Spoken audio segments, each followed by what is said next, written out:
Now rocking with the hottest boxing podcast in the land with your host, Coach Malachi Williams. True.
Yeah. What's going on, family? It's the boy, Coach Malachi, in the building, and we are back. Hold on, I'm trying to see why my shit ain't, you know what I mean? Y'all bear with me one moment, man. I'm trying to figure out why they, oh, it is on. My bad, I'm tripping. Yeah, I'm tripping. It's there. All right, cool, my bad, y'all, my bad. Hold on, let me turn this goddamn camera on. Ta-da. How you like me now? I'm in the mix. Hold on. Let's go back here. I gotta turn this motherfucking camera on. Y'all bear with me one more. Damn. Yeah, get your bitch ass out the way. Let me go ahead and. Okay. I can do this. Fuck it, I can do that. Damn, all right, there we go. Sorry about that, y'all. I'm sitting here like, how the fuck to turn this goddamn camera on? Anyways, my bad. Y'all bear with me one moment. Go ahead and do this. No, I want to kind of shrink it a little bit. It's kind of like too much. All right, cool. Salute to everybody, man. Peace to the family, man. Working on some things, man. I'm trying to make some moves. Trying to make some moves right now. Got a couple of things we got in the fire. I don't want to speak on this because motherfuckers gonna hate this. They gonna really hate this. They gonna be shocked. They gonna hate this and they gonna be shocked. Boy, I got somebody somebody who I'm trying to get on the show. But anyways, that's neither here nor there. Now, shout out to Dr. Mario, man. Shout out to Pookie Matlock. What's going on? What's going on, fam? Yeah, man, I'm sitting back. Hey, I got to show y'all this shit. I got to show. Hey, wait a minute. I got something to show y'all. Oh, my God. Bro, we had this fight this weekend. Y'all share the show, hit the like button. Matter of fact, hold on. It's the like button. Y'all hit the like button for those boys. Hey, look here. Y'all share the show, hit the like button. Fam, bro, I'm thinking about they got, this show, Shakur Foster and Raymond Ford fight not too long, this past weekend, right? Y'all remember I was talking about the fugazi rapper. I said, who the fuck that nigga is right here, man? They got this old fugazi ass rapper. They say he was from Philly, you know what I mean? I'm like, man. They say, you know what I mean? They, what? I'm sitting there looking at I'm looking at the. Yeah, they say from Philly. Hold on, wait. Let me see. making Philly look bad. Not Philly, you know what I mean? Making Philly look bad. That bud, yeah. I said, you ain't. He ain't from the trenches. I can tell he ain't from the trenches. Not that dude there. This rapper that Shakur Foster had walking out to the ring. I'm like, fam. If I ever get a chance to talk to that brother, I'm gonna say, you know why you lost, dog? You lost because you had that fugazi ass rapper, dog. Again, I ain't got nothing against fugazi. If that's what you're into, I ain't got nothing against that. If that's what you're into, that's what you're into. You see what I'm saying? I ain't tripping. One thing about me, we ain't discriminating. We ain't tripping, but we gonna call a spade a spade. And I'm like, man, you know what? I went back. Hey, Jamie, I got something to show you, boy. Yeah, you want to laugh? Hey, Jamie, you want to laugh? I got something that's gonna make you laugh. Oh, I got something that's going to make everybody in the chat laugh.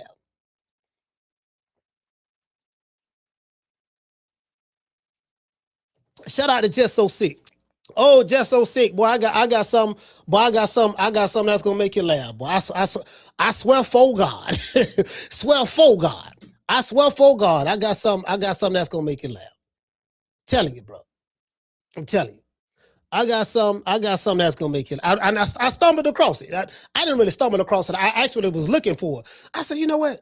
Let me pull this shit up. Let me see. You know, I didn't want to go directly through the fight. Because yesterday we went live yesterday. We gonna do something. We're gonna do like a weekly recap every week. We probably do it every Sunday. Probably do it every Sunday. Every time there's a fight, we'll do it. We're gonna do it anyway, whether there's a fight or not. We're gonna do one. You know what I mean? About just what's going on. Just in sports entertainment in general. What's going on in sports entertainment, not just boxing, but what's going on in sports entertainment. Because we know what's not going on. You see what I'm saying? So we know that. We know what is this one for? Huh? Yeah, we know what's not going on. You see what I'm saying? So, we know what's not going on and we know what's going on. And so I'm gonna say this. I like the fact that I see some of the guys who first started doing this in the last few years. Now they starting to use, they're coming around because they're using a lot of my talking points and stuff like that. And I love that, you know what I mean? Because I'm not the originator of the talking points. I got a lot of these talking points just for me coming up and just doing my personal observation and people who I've been around, but just my personal observation. So, they're starting to talk about American boxing. You know what I mean? I'm the one that was been talking about that for forever. Y'all know that, American boxing. So they starting to talk about that. They starting to talk about just a lot of shit that we say over here. You know what I'm saying? Other content creators. So I appreciate those content creators. You know what I mean? You ain't got to give me no props or nothing on that, but I just appreciate y'all. Cause I ain't looking for no props. I just appreciate that y'all picking up them talking points and you using it now, because some of these dudes, they was kind of like on the other side, but now they trying to, you get what I'm saying? Well, put it this way, I ain't gonna say they trying, they just pick and choose when they want to do it. When it's dealing with their favorite fighter, it's something that they fanned out, whatever, you know what I mean? But that's neither here nor there. You get what I'm saying? So, anyways. Hey, what you say, doctor? He say Joshua looked and it sounded like a fool in that press conference. Yeah, I didn't hear the press conference. I didn't see it. I didn't see it. Jamie say boxing is a joke. No, boxing is not a joke. American boxing. You have to preface it with American boxing. No, because you notice I say American boxing. I never say boxing. So any other content creator you hear saying that a lot, the American, well, I'm not the only one, but like my main man CJ, he be saying it too. CJ be saying it too. I forgot CJ do be saying it. CJ, Ring IQ, Boxing Gyms, they've been saying it for they've been saying it just as long as I've been saying it. You know what I mean? To be fair, or maybe even longer, because some of them probably were saying it before I came on. But I'm saying I know since I came on, but put it this way, American boxing is totally different than it was when I started my channel in 2021. Let that sink in. The American boxing scene has done it's totally different than it was when I came on in 2021. Those 5 years, I don't even recognize the American boxing scene no more. I don't even, I'm like, what the fuck is this? And then I'm like, oh, that's what this is. So now I had a choice. I could either be the bitter, cause you gonna have a young square niggas. You gonna have a young square nigga talking, oh, you niggas hating and nigga, we swagged out. This what it is. But they, we cut from a different era. Like, yeah, dog, I ain't, like y'all niggas kissing and, it's the norm. Like we was talking about sports, and we were talking. I was showing people this. Hey, I was showing people this. I'm like, this y'all MVP? Is your king? This dude right here is the MVP of the NBA. What they call him, SGA? SGAY? They call him SGAY, right? This nigga got female boots, a leather skirt, a pleather skirt. I don't know what that is. Even down to the belt like a hoe, skirt like a hoe, boots like a hoe, and he got doggone he got a blazer jacket on. They call him SGA. They call him SGAY in the NBA, right? Best player. So I had my brother, cool boy, I think Cool Boy Curry. He said, yeah, coach, back then y'all had Dennis Rodman. I said, yeah, Dennis Rodman was on an island by himself though. Bro, when Dennis Rodman played, because when he was with the Detroit Pistons, he didn't reveal that Fugazi shit. He revealed that Fugazi when he went to San Antonio. He went to San Antonio. No, my bad. No. I think he went to San Antonio, then he went to the Bulls, if I'm not mistaken. Either or, right? Because he didn't come straight from Detroit to, I don't think he came straight from Detroit to Chicago. Or maybe he did, I'm not sure, right?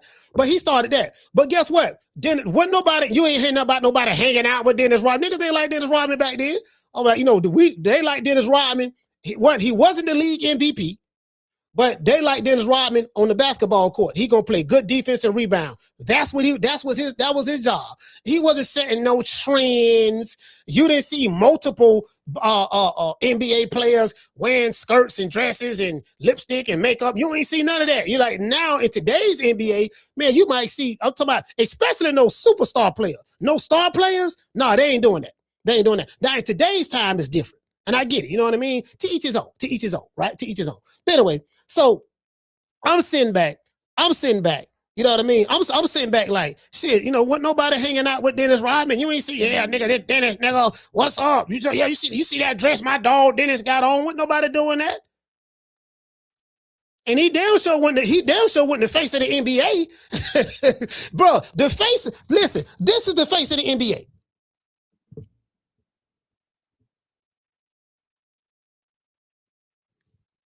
Great player.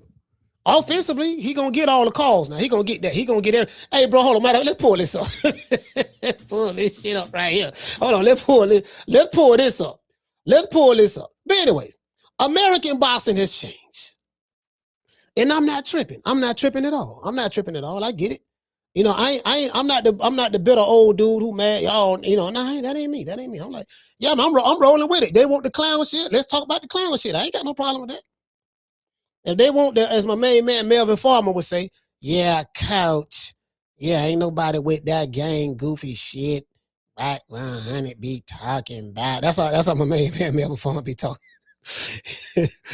Don't even get me started on goddamn. I told him Marv, a motherfucker, his goddamn self. Yeah, matter of fact, hold on. Where we at? Because I got to put my code in. Yeah, ain't nobody with that. And again, and again, I don't want to throw anybody under the bus. I ain't trying to throw nobody under the bus, but we got to call a spade a spade. We not here to play no crackhead games. We ain't here to be friends down, none of that shit. This ain't Brandy. I want to be down. Nigga want to be down ass niggas. Ain't nobody on that shit. No, we gonna fuck with the real. We gonna fuck with the real over here. That's what we gonna do. And we gonna call it. Listen, you can't call yourself real if you ain't willing to tell the truth. And see, that's the thing, right? There's no such thing as that. Listen, there's no such thing as real in sugarcoating. There's no such thing as real and not telling the truth. The definition of being real is the truth. Period. There's no sugarcoating that. The very definition of being real is the truth. It's as simple as that. You can't be real and then be void of the truth. It's impossible. And not a good 95% of the time, the truth is going to be very, motherfuckers don't want to hear that shit. And that's fine. But you don't stop telling the truth because, you don't stop telling the truth because you don't want to offend no goddamn body. You get what I'm saying? Fuck that. You know what I mean? Like, because the only motherfucker gonna get offended is, you know what they say? As Malik El Shabazz would say, he say, listen, man, if you throw a rock in a pack of dogs, it's the hit dog that hollers. If the dog want to holler, so be it. Because them the only motherfuckers who gon' get offended by it or even respond to it. You get what I'm saying? Because they, I respond in an offensive way because, it's just like what we were talking about last week. No, a couple of weeks ago, we were talking about like some of these young jitterbugs, like they don't know the history, they don't know the sport at all. They know how to box themselves, but they know nothing about it from a historical standpoint. They don't know none of the legends. Some of these jitterbugs, they don't even respect the legends. I'm like, fam, the very foundation from what you standing on, is because the legends who paved the way. You know, that's why when Shakur like shitted on Sugar Ray Robinson, bro, like for me, any nigga shit on Sugar Ray Robinson. Like you talking about something, I should be higher on the pound for pound list. Fool, the very man you shitted on was the reason why we have a pound for pound list. How you gonna shit on Ray Robinson, but then complain about being on the pound for pound list and where your position is at, or whether you're there or whether you're not there? The reason why we have a pound for pound list, shout out to Ring Magazine back then, was because of Sugar Ray. Literally. You get what I'm saying? They talk about, like Ali said, yeah, man, you know, I say I'm the greatest heavyweight of all time. But when it comes to greatest boxer, you know, of all time, he says Sugar Ray Robinson. That was Ali's hero. That was his boxing idol. The video out there, I got the video. Ali said it. Like, yeah, you know, motherfucker Ray Robinson was a motherfucker. Oh, I would have did this. Nigga, you wouldn't have did shit. I'm going to tell you why. Well, none of these niggas would have did it. Floyd included. I'm going to tell you why. I remember, do you guys remember? You know, back in that time, they had 6-ounce gloves. Horsehair glove, really no padding. The thick leather. None of these gloves they got now. No, wasn't none of that. They had like that real shit. Rawhide leather. You know what I mean? Niggas fighting 15 rounds. Nigga, Ray Robinson had 3 fights in 4 weeks. He fought Jake LaMotta twice in that 4-week span. Lost to him the first time, went back. No, this what he did. This what he did. He's the undisputed at welterweight. He jumped from welterweight to middleweight. They didn't have 154 pounds. So you had to go from, you know, when that junior shit came later on. When no, you know, that junior shit for juniors. You see what I'm saying? So that's another thing. That's another thing right there. Nigga, you got the junior division, so yeah, right there. Nah, nigga, you gonna pick you gonna be welterweight or middleweight or lightweight. What it's gonna be? Yeah, ain't gonna be ain't gonna be no in between. No, nigga, this what you got to do. These dudes ain't doing that. So that's one strike against you right there. So don't talk to me about the old school, cause you ain't built like that. You a modern day boxer. 2026, 2020 something boxer. That's what you is. You the modern day. You're more watered down now. Just being honest with you. Niggas had them gloves they fought with. You got dudes right now. Man, Shit, Floyd told May, dog, no, we ain't fighting with them gloves. No, man, fuck that. It's hardly no padding in them. Floyd didn't want to fight Maidana because he didn't like the gloves. He said there was hardly no padding in them. You trying to tell me that nigga would have fought in that time? He would have been complaining about the gloves. Man, it ain't no padding in them. Jamie, it ain't no padding in them. What kind of shit is that? So that right there, cause you finna get put to sleep. See, they fought with those. It ain't no padding in them.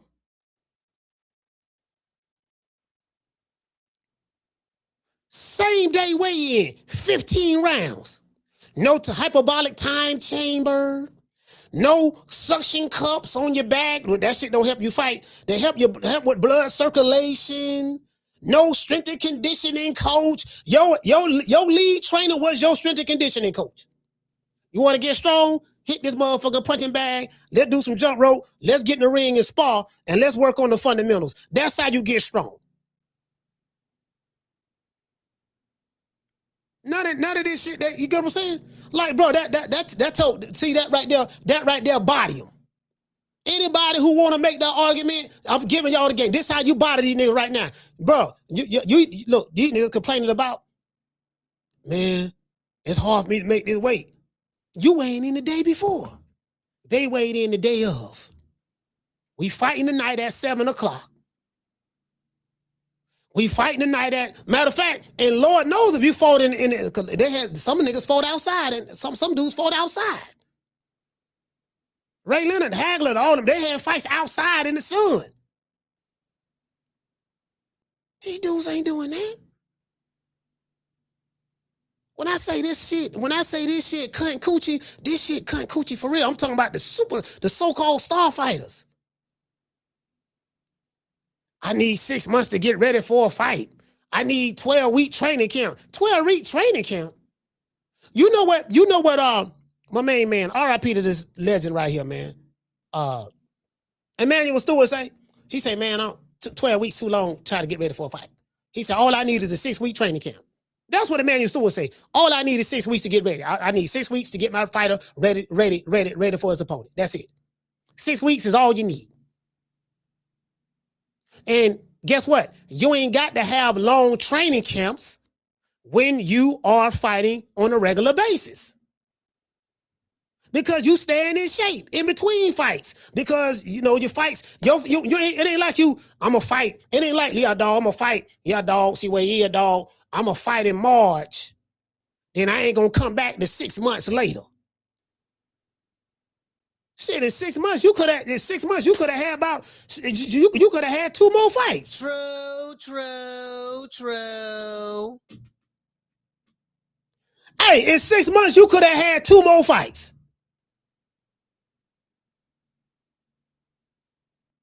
Yeah, man, them gloves. Yeah, this a new era, man. That's that old shit. I know it's a new era, but my point is, don't be in the new era shitting on the old era.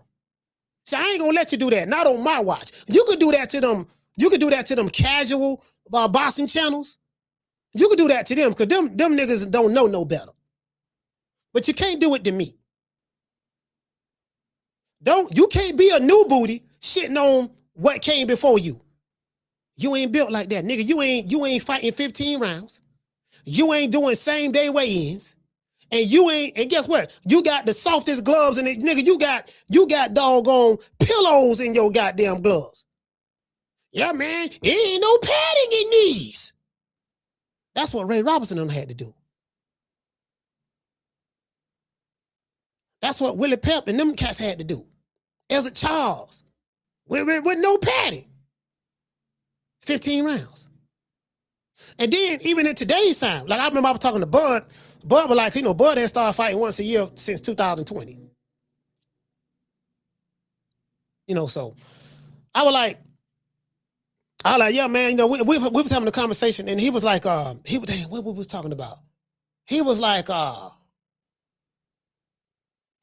yeah, man, like when he retired, he was like, man, I'm just, he said, I'm done. This is after. Yeah, I'm done, man. It's like, my body, man, my body done.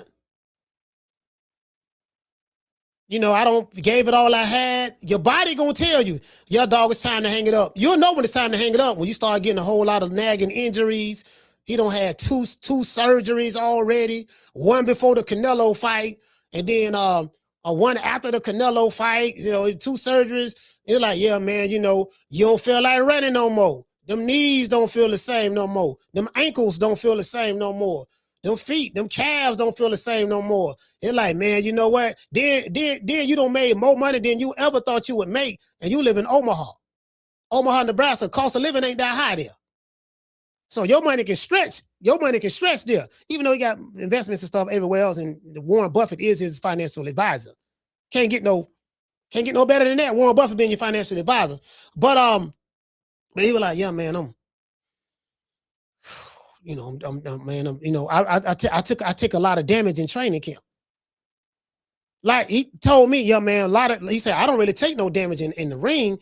All my damage come in training camp. And this what Emmanuel Stewart was talking about. Yeah, man, you ain't got to have them long ass training camps when you fighting regular. When you fighting regular, and then especially when these dudes fighting today, because a lot of these dudes have, and then some of them dudes back then had their own vices. But they still had to fight, right? So, you know, like, nah, you wouldn't have done shit, dog. All that tap, grab and jumping back 25 feet. That shit wouldn't have worked. True. Soon as listen. Soon as a nigga, soon as a motherfucker get close to him, they jump back 25 feet. That shit ain't gonna work against no Sugar Ray Leonard. That shit ain't gonna work against no Salvador Sanchez. Nigga jumping back. Guess what? And no judge, it wasn't a judge in that time. Wasn't no judge gonna give you no. See, in that era, judges, you had to fight. Judges ain't gonna give a motherfucker no fight if he ain't throwing no hands. If you doing road work inside the ring the night of the fight, yeah, nigga, you doing road work inside the ring the night of the fight. If you doing road work inside the ring in the night of the fight, you ain't gonna win no fight like that. I can promise you that, bro. Look at them judges in the 80s and 90s. Man, they wasn't rewarding that. Nigga jumped back 25 feet. He landed 3 jabs. Running. The dude who was the aggressor really couldn't catch him. They'll give the dude who was the aggressor the round because he was trying to make the fight, and you there. Nah, baby boy. And you know what? What you talking about, man? I outlanded him 2 punches to 0 that round. I landed 2 punches. Yeah, but you were running. You get what I'm saying? I'm tired of, nigga doing road work inside the ring. Hey, shout out to Blaze. Hey, Blaze. Bro, listen. You ain't never seen that like that. They doing road work inside the ring. Nigga, please. I ain't trying to hear that. I ain't trying to. Listen, you can tell these new booty YouTube channels that shit. You could tell these. You're like, bro, Coach Malachi will not conform. You do not have a friend in me. You don't. You know what I mean? But however, I get it. I understand.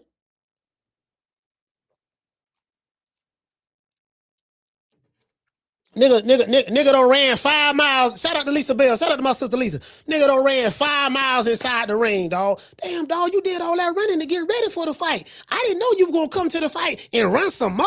True. Fam, you did all that running. Did you say I ran 5 miles a day, dog. I ran 5 miles a day. I was whooping niggas' ass and sparring. I'm telling you, dog, I'm ready. And then when the fight come, you run another 5 miles inside the ring, and you ain't whooping ass like you said you were whooping ass and sparring. Yeah, you won the fight, but it wasn't no ass whooping. Yeah, you won, but you wasn't no ass whooping. Like, nigga, you were doing road work, you were running, you were doing jump rope. Some of them niggas be jumping up in the air. Come on, man. Shit. I bother these dudes, bro. You listen. You send any one of these fan bases over here bragging about their fighter, I would destroy them. It's too easy. And I can do it with facts. Go ahead and say what you got to say. Go ahead, talk. You finished, fam? Because you said a whole lot of nothing. Now, I was quiet. I let you run your hubble bubble for like 15 minutes. You finished? Now, I want you to shut the fuck. Don't say nothing. Don't speak to me. Don't look at me. For the next 15 minutes. Because I'm finna break your ass down like a 57 Chevy and send you back home to your mammy. True. Send you back home to your mammy. That's what for God. We break hearts over here. We give 25 fucks about a nigga feelings. Yes, we do. We give 25 fucks about a nigga feelings. I ain't Brandy, and I don't want to be down. I see it the way I see it, and that's it. Ain't nothing to talk about. Nigga don't ran 20 miles. Yeah, dog, trying to tell you, my nigga. I'm trying to tell you. You saw what I did to him? Damn, you ain't doing no hell of a shit. Don't never talk about race. Don't never talk about any of the sugars. Never. Oh, nobody would have whooped me. Bullshit, nigga. You complain when you fought McDonald because he had them padded horsehair gloves on. I know you couldn't have did that with them 6-ounce gloves. You couldn't do that with them horsehair gloves that Ray Leonard and Hagler them fought with. Benny Briscoe and all them, Carlos Monzon and Roberto Duran, Hands of Stone, Tommy the Hitman Hearns. What type of gloves you think they was fighting with? They wasn't fighting the pillow. We need them motherfuckers hard as possible, dog. These horsehairs, yeah, this the one right here. He got horsehair gloves. I got horsehair gloves. And I got faith that got them. And when I hit him, he going to sleep. It wasn't none of that. Yeah, man, it wasn't no spectacle. Yeah, man, I don't know, man. You got no what? Hey, let me see that pillow. Let me see that pillow, dog. What pillow? Wait a minute, hold on, dog. This shit right here, God. Dang, this motherfucker right here, boy. Shit, count up. Hey, Jamie, it ain't enough padding in this one, Jamie. I don't know about this one. Let me see. Oh, let me see, dog. I'm gonna take these laces off. Let me take these laces off right quick. Y'all hold on. Fight this nigga right here, whole ass nigga talking about he gonna do to me. Shit, nigga ain't gonna finna do a motherfucking thing to me, nigga. Matter of fact, hold on, I don't like these gloves, dog. Hold on, dog, I don't like these gloves, dog. I'd have whooped Ray Leonard and the original Sugar, Ray Robinson, I'd have whooped their ass. But see, I don't like this. See, this glove ain't got enough padding in them. Oh, no. If you complaining about the padding in the gloves, you ain't whooping nobody from there. I'm talking about the elite fighters. You ain't whooping none of them. You complain about the pack. You ain't whooping none of them. I can tell you that right now. Yeah. No, that ain't gonna happen. That ain't gonna happen. Yeah. Nigga, in your dreams, you would have won. You in your dreams, fam. What did say? Jamie say frustrating to talk boxing with a fan. Yeah, you can't talk boxing with a fanboy because he in love. He fanned out. He busting it wide open doing it. I'll watch a Goodfella TV. He said, hey, cause we were talking about the fighter. We were talking about, remember this weekend I did the fight party. I'm like, man, who this rapper that Osaki fought? I mean, not Osaki, who Raymond Ford coming to the ring with, man? Who they doing with him? Hey, he was doing the eagle. Nigga, no, I said he was doing the butterfly. He was clapping his knees. I'm like, what, man? He was doing that, clapping his knees. nigga talking so, yeah.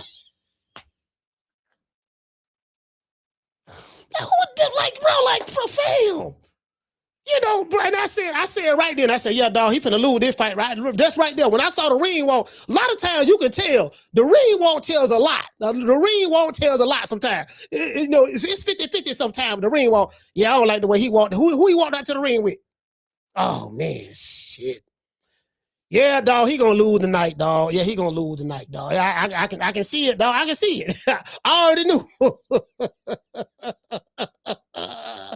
Hey, fam, the man walked out with motherfucking bro. He said, dog. See, they say, he said the dude was. He said, drop down and get your eagle on. Dude was getting his eagle on.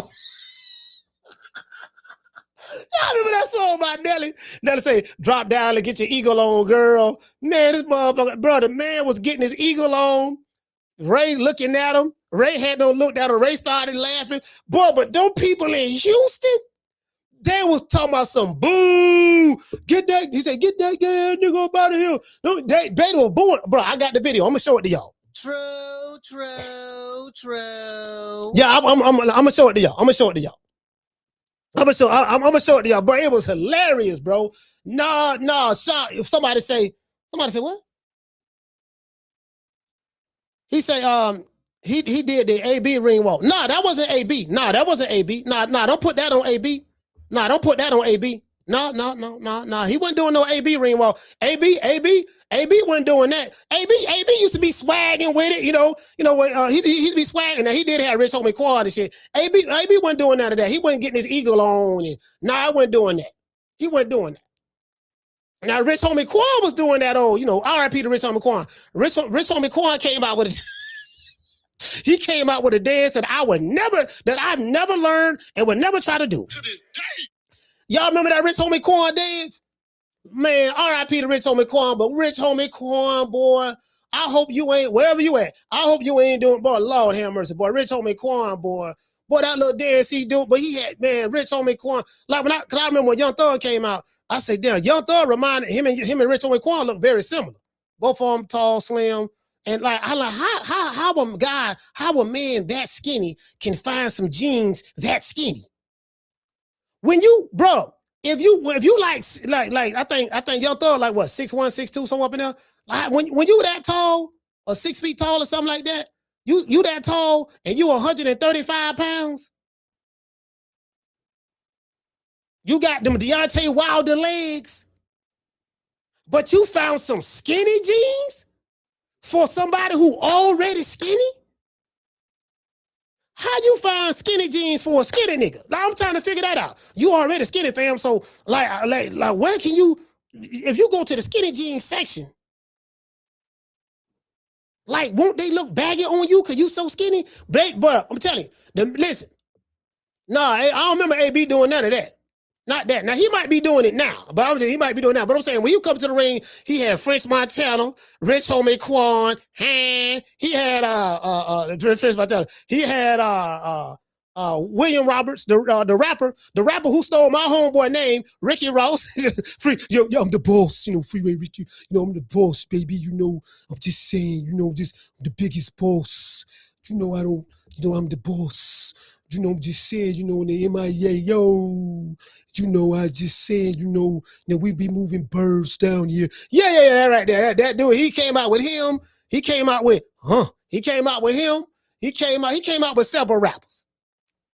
You get what I'm saying? He came out with several rappers. Now, again, I'm not saying AB is above that. AB will do that. You know what? Shout out to the dude in the chat. AB is not above that. AB will do that. Now that I think about it, you probably right, dog. My bad. You probably right. AB will do that. But I'm saying I don't remember him doing it at that time. He probably do that on the streaming right now. Because he doing all kind of game goofy shit streaming.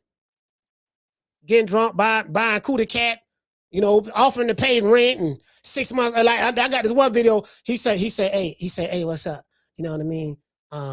I want to get with you. Let me pay the first 6 months of your rent.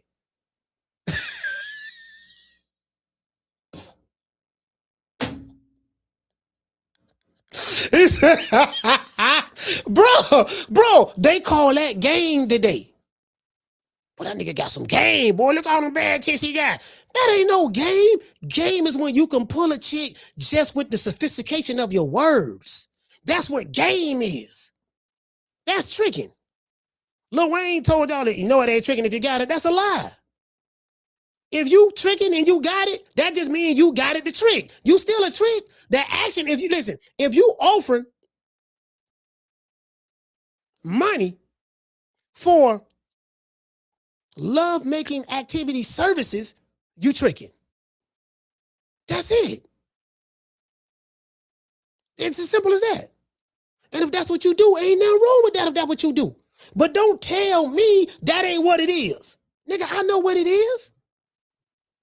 That's some shit a trick came up with to make himself feel good about himself. He don't want to look at himself as a trick. So it ain't tricking if you got it. No, nigga, it's tricking. You just got more than the average person. You just got more money than the average trick. It's tricking. You know how many trick babies out there? Let me tell you what I mean by trick babies.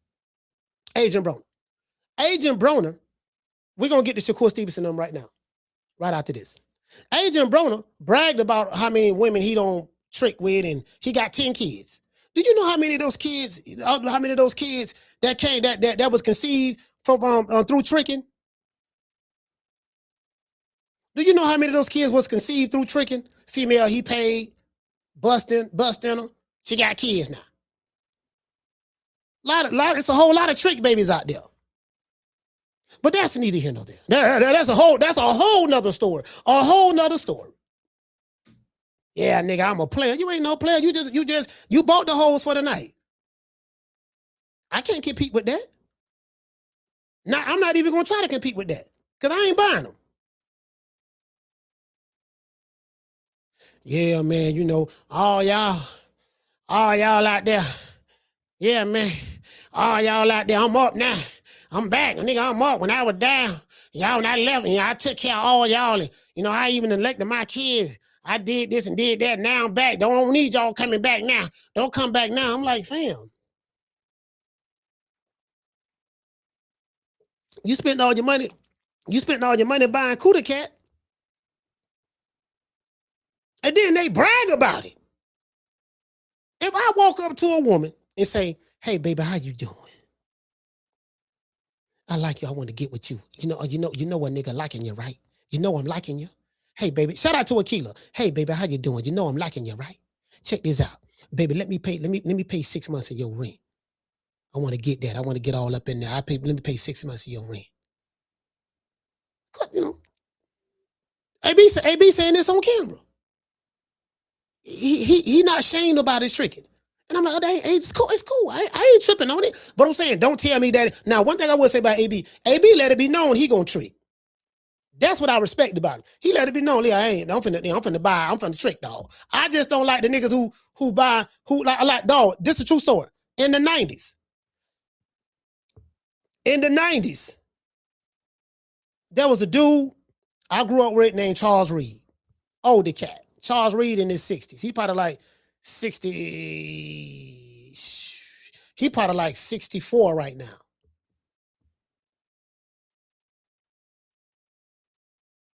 No, he might be, yeah, he about 64 right now. Yeah. But in the 90s, he was like one of the biggest dope boys in the city. Arrogant, narcissistic, talk a whole lot of shit. I ain't like the nigga, and he ain't like me. But he used to hang out with my cousin who was a preacher now. And he was like, yeah, nigga, you ain't no pimp. He was drunk one day. Yeah, you ain't no pimp. You a simp. I say a simp. Nigga, you the one buying houses for hoes and paying rent and car notes and all that stuff there. How the fuck I'm simping? Yeah, nigga, you ain't got no game like me. You ain't got no game. You got money. And you buying pussy. That's all you doing. Don't confuse that with having game. This was 1994. Cause me and the dude was getting arguments like all the time. Cause I couldn't stand a nigga and he couldn't stand me. Cause he one of them type dudes, he used to always try to belittle somebody. Cause he had money. Then he ended up getting popped. Then he snitched on everybody. So that was his story. I don't know where he at right now. But we used to have these discussions back in 94. This before, I don't know how old Lil Wayne was back then in 94. I don't know how old he was. This before I even heard of a Lil Wayne. We used to have these conversations. Nigga buying box and telling me he a pimp. Shit, I ain't trying to hear that old cunt coochie ass shit. Anyway, let's get into the show. Sorry about that. Y'all know I be going on my rants. Anyways, it's Shakur Stevenson picking and choosing. I'll fight O'Shaquie Foster at 140, but not Devin Haney at 147. And I thought about this because I saw O'Shaquie Foster. He's hell-bent. Yeah, I want to fight. He'll move up to 140 and fight Shakur Stevenson. I don't think O'Shaquie Foster can win that fight, to be fair. I'm just being honest. And I like Shaq. But what worked with Raymond Ford is not going to work with Shakur. Shakur can do everything O'Shaquie Foster. Well, Shakur ain't got the dog in him that O'Shaquie Foster have. But he going to do what it take to win. And he's bigger. He's bigger than O'Shaquie Foster.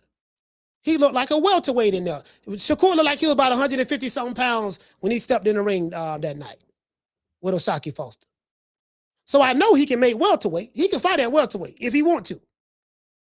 But his manager, Jay Prince, say, no, man, Shakur 135-pounder. Because you remember when Bill Haney was on the $1 Million Worth of Game podcast and Wallow had them called, he called Jay Prince. And he said, hey, Jay, man, what's up with Devin Haney and Shakur? And Bill was kind of quiet. He said, well, I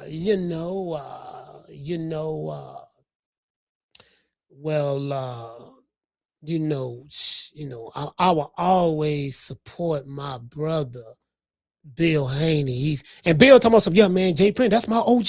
That's my OG. So Bill saying Jay was his OG, and Jay was talking about how much he support Bill and all that there. And he said, well, Shakur is really 135-pounder. He ain't no he ain't no welterweight. Now we willing to go up to about 8 pounds, 144, and meet you halfway. You know, if y'all come down to 144. And I'm like, well, damn, he fight at one, he got a title at 140 right now. And he said, yeah, I move up to 54 to fight Conor Ben. he'll fight Conor Ben. See, cause these dudes be picking and choosing. That's what I'm saying. These niggas be picking and choosing. They have selective smoke. Now he have called out Tank and all that. Tank ain't gonna fight Shakur. And not a fact. The more I think about that, Tank, I don't think Tank will win a fight against Shakur. I'm talking about the judges will help him. The judges will help him. But that fight, I'll see Tank trying to walk this nigga down. Tank got great footwork himself. Tank have real good footwork, but Shakur have better footwork. He gonna be on the back foot. I'm telling you, he gonna be he. Oh, he's southpaw. He. And then he gonna be like, hey, then he gonna be like, he. And then he gonna, you know what I mean? And then he gonna take that jump back, and then he gonna keep, you know what I mean? Cause Tank too short. He gonna keep him out there. He gonna point him to, he gonna jab him to death, hit him. You know what I mean? He gonna do that. Tank got good footwork. Tank gonna have to get on the inside. Now Tank gonna have to fight Shakur. If he fight him, he gonna have to fight Shakur. I'm finna get in here and mug this nigga, man. I'm finna get up in there and make it a fight. That's what Tank gonna do. Tank ain't even finna try to box with him. Nah, dog, I'm finna go up in there, dog. You know what I mean? And try to fight him. Shakur know that. Shakur know he gonna be ready for that. So we can forget about seeing that fight. But however,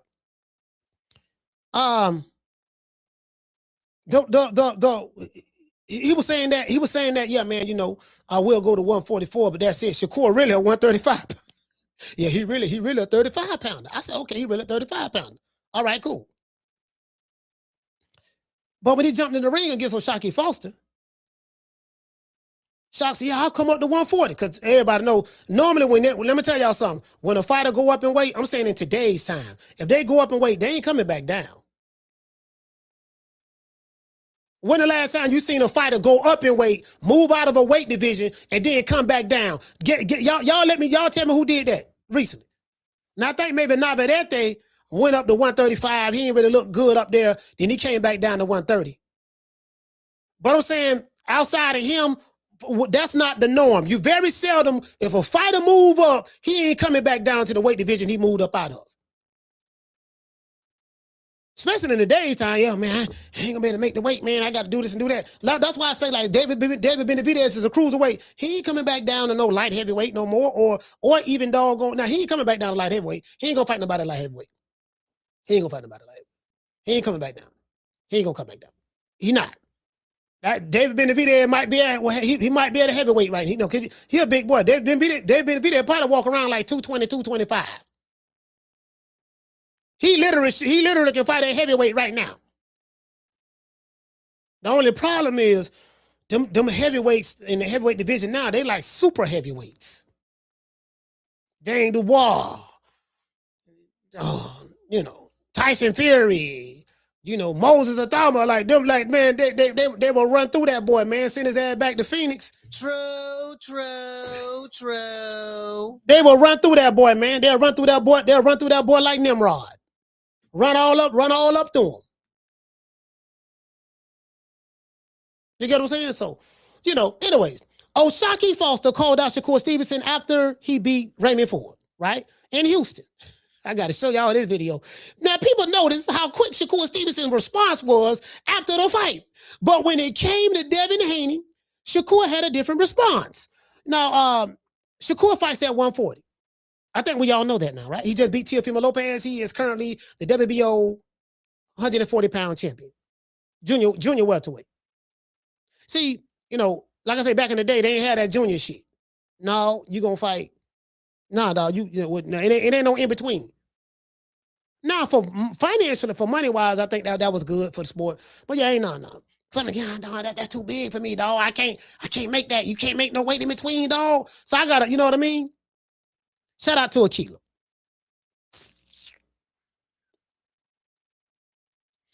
Hey, what you say? Tyrese say he said Linares went up to 140, got stopped and came back to 135.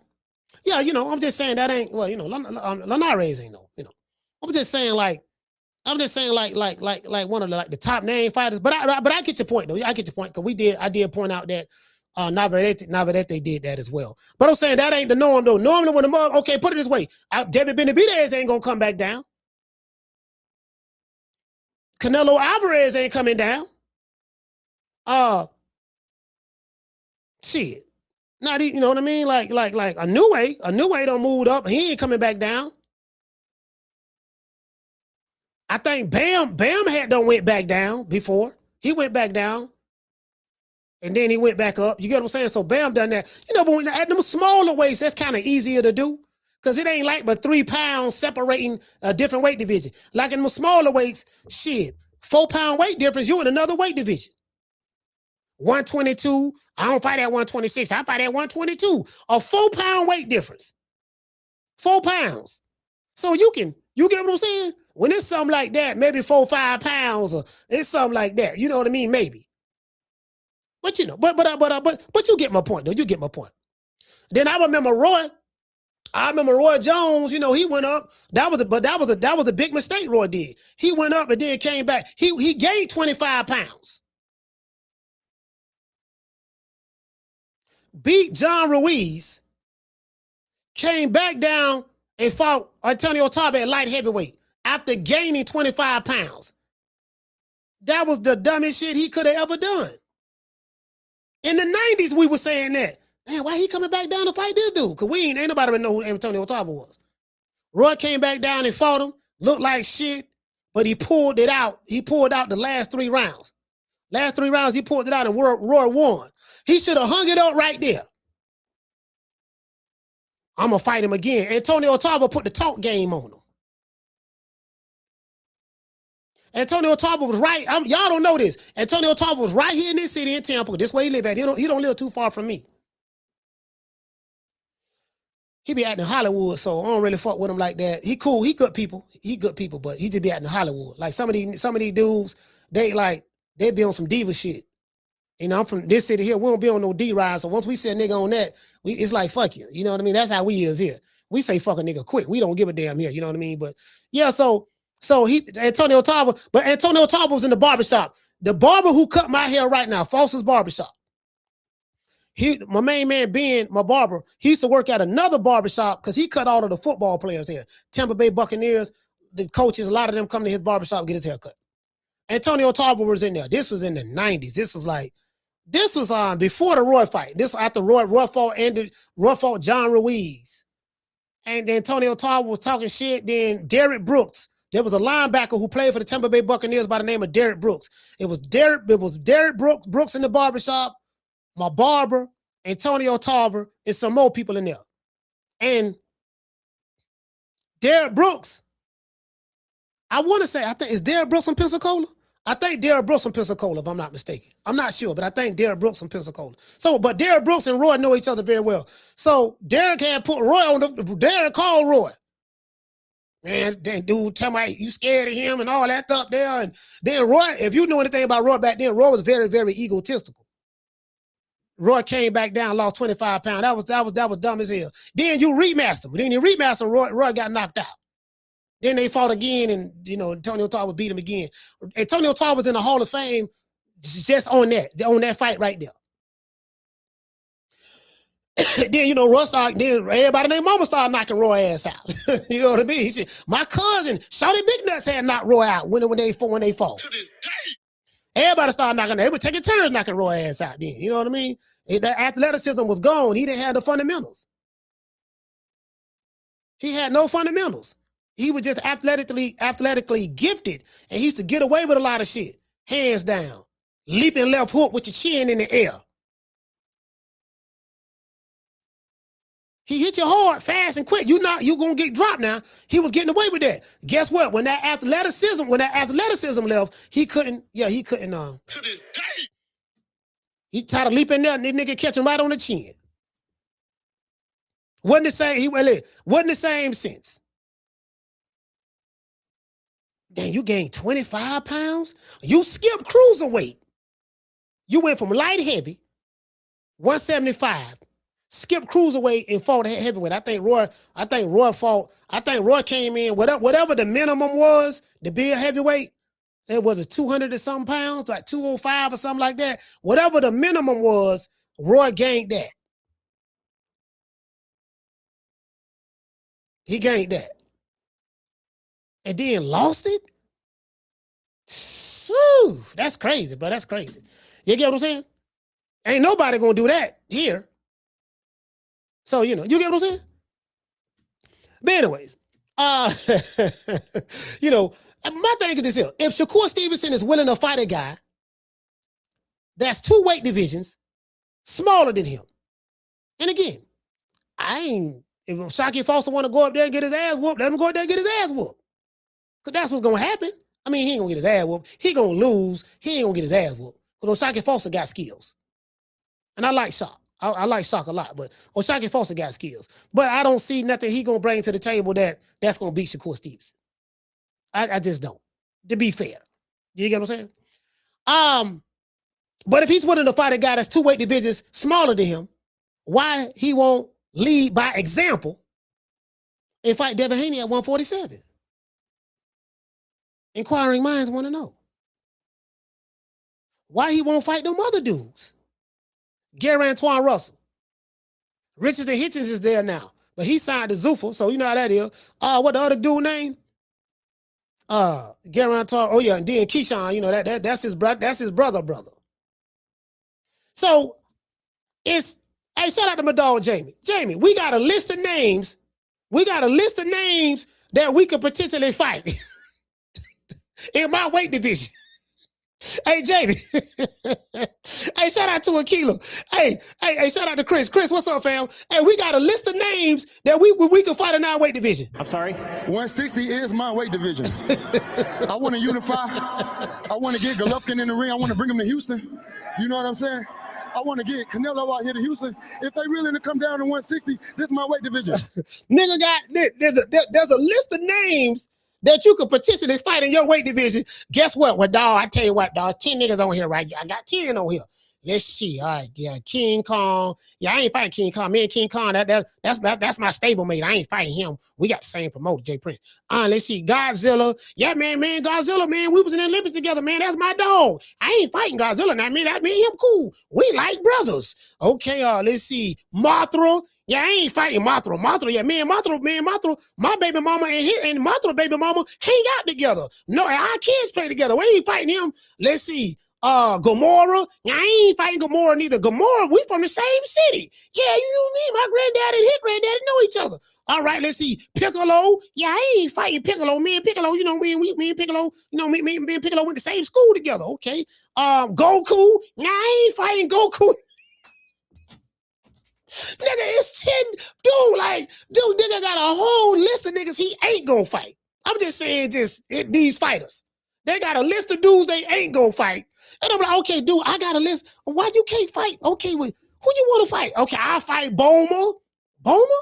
Yeah, you don't want to fight Majin Buu? Nah, I don't want to fight Majin Buu. Now, I'll fight Boma. Okay.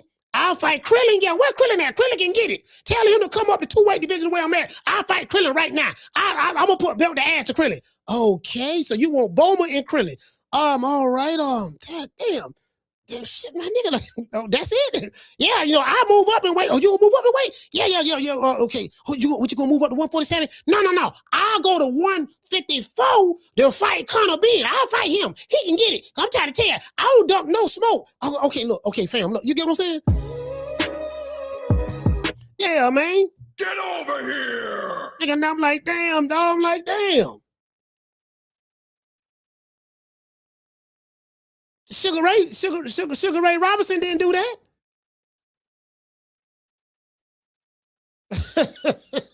Ray Robinson, the nigga who you said was Bonds, didn't do none of that. He didn't move like that at all. Nigga, please.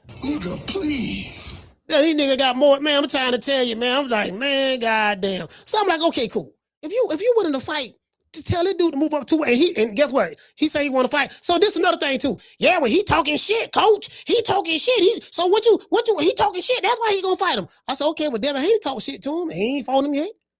Whole lot of the other dudes talk shit to him. He ain't fight him. Shaq ain't the first nigga to talk shit to Shakur. So if the reason to fight him is because he talking shit, why you ain't had that same energy for them other niggas who was talking shit to you? Oh, he too big. This and that. All that stuff there. And then, how are you gonna have a big brother by the name of Terrence Bud Crawford?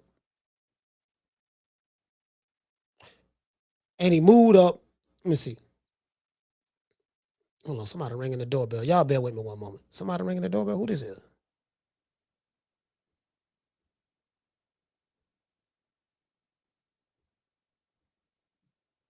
This motherfucker trying to sell something? Y'all hold on. Y'all hold on. This motherfucker, I got a motherfucker trying to sell something. Dude, don't you see the sign on the motherfucking door, man? I mean, this shit got me mad. Y'all bear with me one moment, man. This motherfucker right at the motherfucking sitting here. You see what I'm saying? Hold on, let me go in and turn this shit up right quick. Bear with me.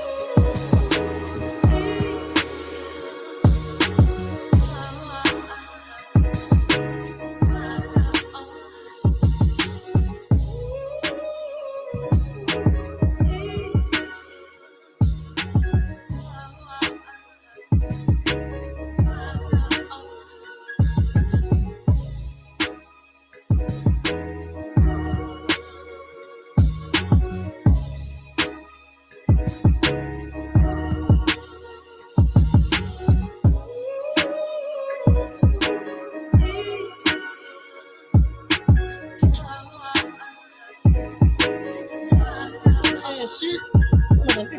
I ain't trying to sell you nothing. You know what I mean? I just want to talk to you about the Tico bill and all that old. But man, get your motherfucking mark ass off my motherfucking porch with that bullshit. Trying to sell a nigga something without selling a nigga something. Nigga, I trying to hear that motherfucking punk ass shit. Fuck wrong with you? You know, let me turn this shit back on. Bring your bitch ass up here. I got a sign. This a sign, bro. There's a sign. Listen, dog. We have a sign on the door that says no solicitation. And we got a list of mofos who we don't want to come to the door. No solicitation, fam. Don't come knocking on, don't sell us shit. We don't want nothing. If your ass ain't Amazon, FedEx, no, the U.S. Postal Service, you know, don't come on this goddamn door. Don't knock on shit. Man, I'll come to the door. Yeah, hold on. Yeah. He said, yeah, I saw the sign, you know, but I'm not trying to sell you anything. This is just about, this is about Tico, why your light bill is so high. Fam, you saw the sign. If you saw the sign, then don't you shouldn't have run the doorbell.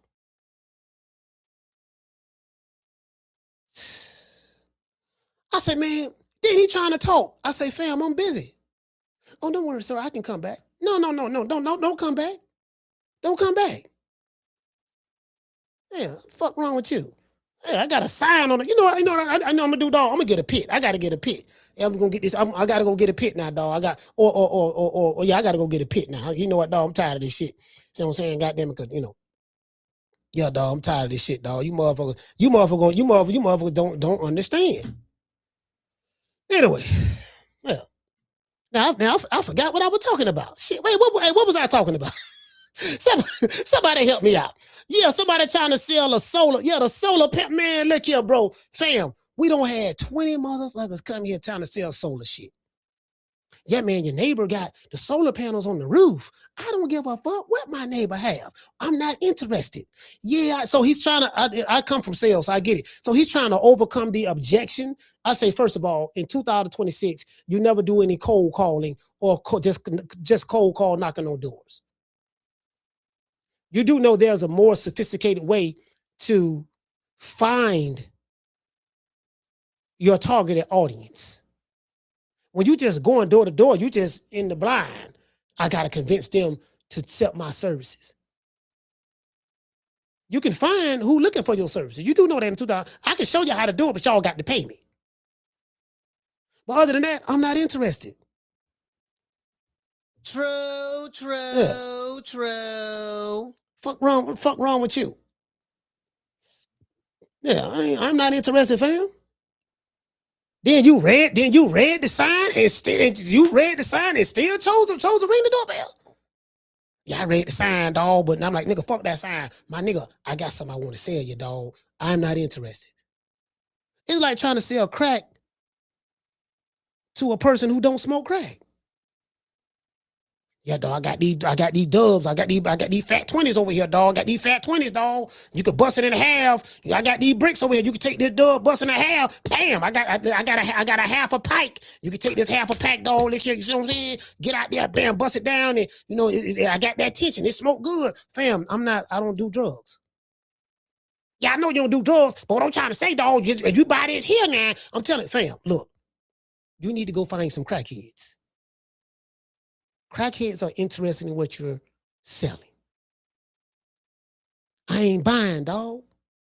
I don't know what part of that shit you ain't understanding. Now, I'm finna fuck around and sit cookie on you. True. That's what I'm finna do. I'm finna fuck around and sit cookie on you. Bite his ankles, cookie. Shout out to Jamie. Jamie was hitting fast quiz. What's up? Hey, for dropping that quarter of a bam dub on your boy. Hey, Leroy. Super chat received. Playtime's over, boy. Hey, that's a good one. He said, if they so worried about your bill being so high, I tell them to pay it. Boy, that way, Jamie. Boy, that's a good in there. That's a good in. You know what I mean? Like for real though. I like that. If they so happy about the bill being high, why don't they come pay it? Facts. Down from the bar, there's a platform stage. People pimping, sharp as razor blades. Damn, man. People pimping sharp as razor blades. I ain't shit trying to tell a nigga. Yeah. Anyway, back to what I was saying. What were we talking about? I was going off about something. What was I going off about? Anybody please tell me what I was going. Y'all know, I'm on that sativa, so I'm feeling kind of good. Y'all see, I'm not, eyes ain't low. I just been smoking sativa lately, but y'all, you get what I'm saying? What was we talking about? Let me go back in the chat. Let me go back in the chat. What were we talking about, bro? I was snapping about something. What was I snapping about? Oh, was it okay? Was Shakur Devin Haney?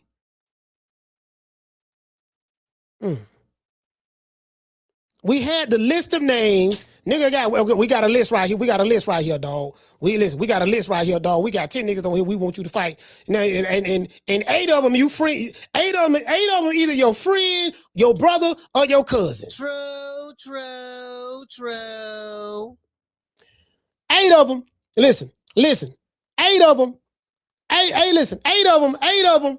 Either your friend or your cousin, or your brother.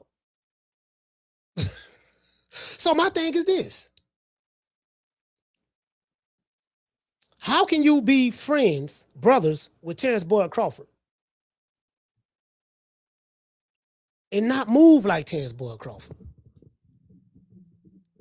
If Terrence Boyd Crawford is your biggest influence, why you don't move like him?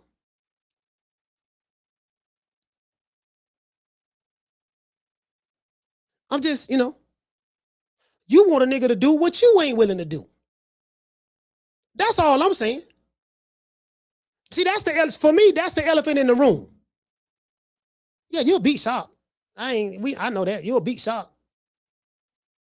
But he 2 weight divisions below you. You want him to move up to fight you, but you won't even move up. You won't even do that. And when you got in the ring, that nigga look like he was about 160. Now I know he not in boxing, he ain't in boxing, you know what I mean? He look like he was about 155, 160, somewhere up in there. Shot look real small in comparison to Shakur Stevenson. I'm like, well, shit. You get what I'm saying? Yeah, I ain't worried about that shit. Somebody talking about something. He say, nah, coach, 135 pounds while being champ at 140 at the same time. Nah, he lost his belt at 135. Remember, he was the champ at 135. He moved up, beat Tio, and he got stripped of the 135-pound title. Mauricio Suleiman belt. You know, WBC is the Mauricio Suleiman belt. That's what I called it. I'm not even gonna call it WBC no more. I'm gonna say the Mauricio Suleiman belt from this point forward. The Mauricio Suleiman belt. But my point is, I don't want to hear man talking all that Crawford shit, nigga. You ain't doing what Crawford did. That's like Crawford moving up to fight Canelo, jumping up 2 weight division. Yeah, dog. Listen, check it out. You know, yeah, man. I ain't. You know, me. We ain't gonna. And I get it. Y'all making smart business moves. You making business decisions. I get that. But don't tell me that ain't what I'm seeing. Don't tell me that's not what it is. I know what it is. I know what the fuck I'm seeing. I know what the fuck I'm seeing. I don't give a fuck about what your fans say. Fuck your fans. You know, we destroy fan bases over here. But yeah, no, man, I know what I'm seeing. I know what I'm seeing, dog. I know what I'm seeing.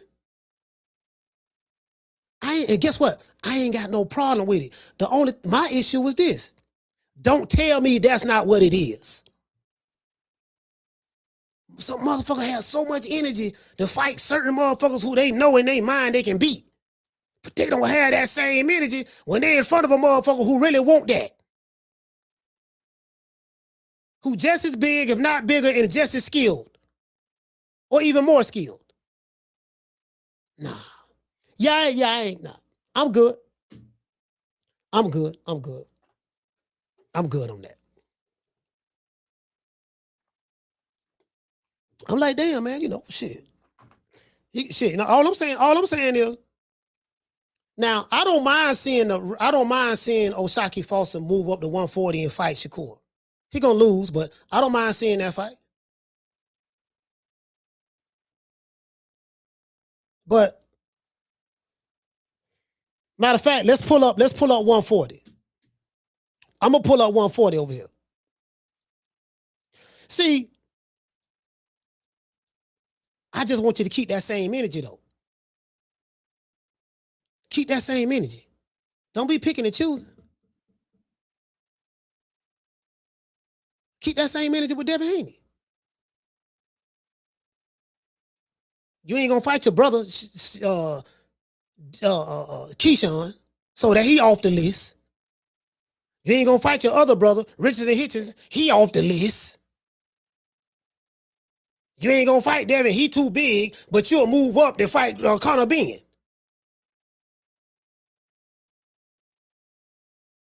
Tell the little nigga, yeah, come up 2 weight division to fight me at 140. He said he'll move up to fight you. So since he hell bent on fighting you, let him move up so you can go ahead and outpoint him.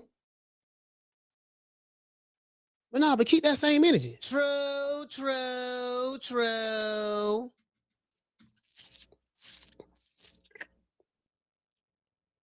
Yeah, keep that same energy. That's all. Anyway, let me show y'all this. This how I knew. Y'all want to know how I knew Ray was gonna lose? I had them pick shot to win.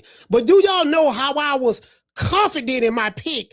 I'm gonna show y'all why I was confident in my pick. This right here. Hey, Akila, check this out. I found the video. What Jamie at? I found the video.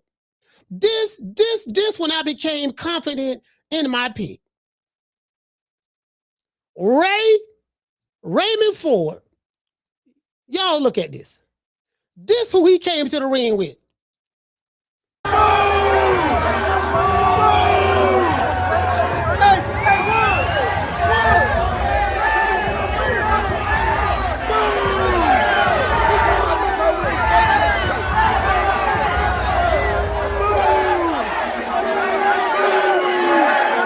Them niggas in Houston. Them niggas.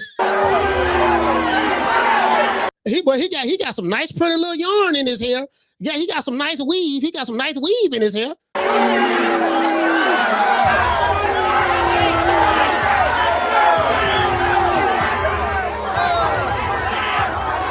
Y'all see them empty seats back there? Dude, I had a dude trying to argue with me, talking about, nah, nigga, coach, you wasn't there. You don't know what happened. Okay, this is the walk-in. This is Ray Ford. This is the main event. Ray Ford walking to the ring and look at them empty seats back there.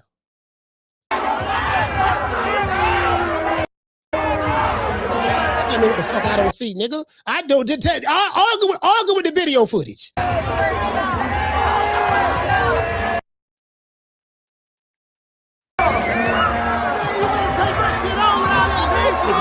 And then Ray sitting there looking at him, vibing with him on it. No, this ain't good.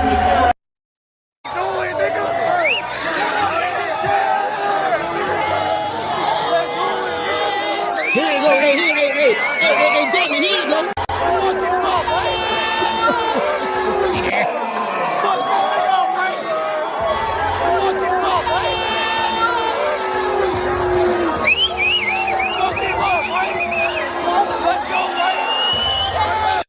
That right there sealed his fate. That right there sealed his fate right there. I said, yeah, this nigga finna lose. Nigga, please. Yeah, he finna lose. True.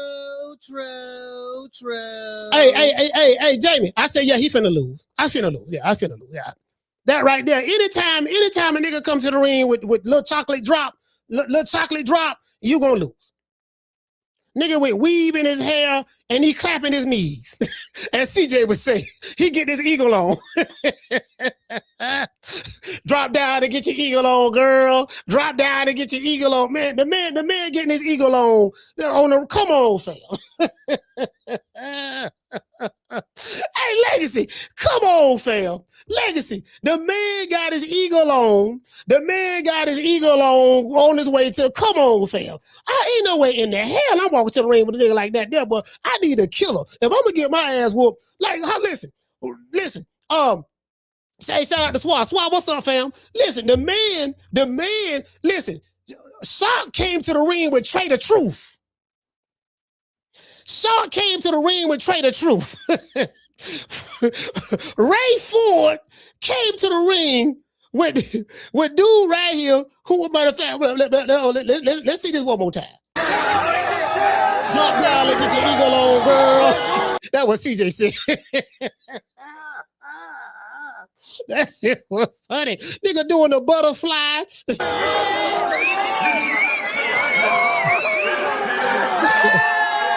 There you go.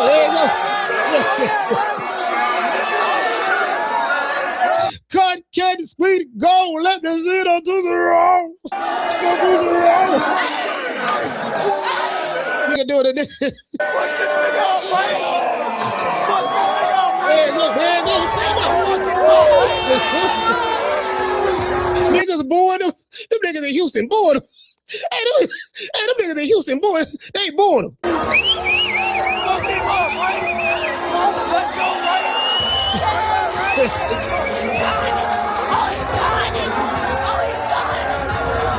Man, come there, boy. Hush. Nigga, please. That's why I know. You know what? He probably would have whooped Shark. If he wouldn't have came to the ring, with Sir Sweet-A-Lot, he probably could have won. If he would have came to the ring with the right rapper. See, that's very important. I want all you young fighters out there to understand. Look, you can't be coming to the ring when you fighting somebody, when you fighting an elite level fighter.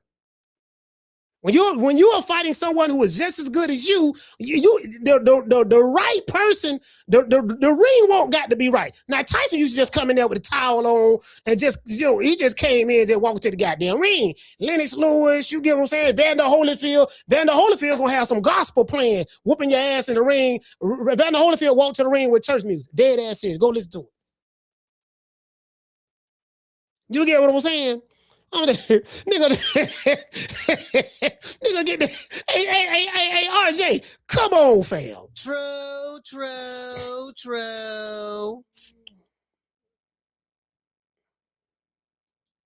He say, this dude say, but his new song is about a New Jersey dance. Guess what? That new song and that New Jersey dance is fugazi as hell. Give a fuck. True. Nigga talking about something, but his new song is about a New Jersey dance. I don't give a fuck. If that's how them niggas in Jersey rock, man, come on, fam. He must be your favorite rapper or some shit. I don't give a damn about what his goddamn, that's a New Jersey dance.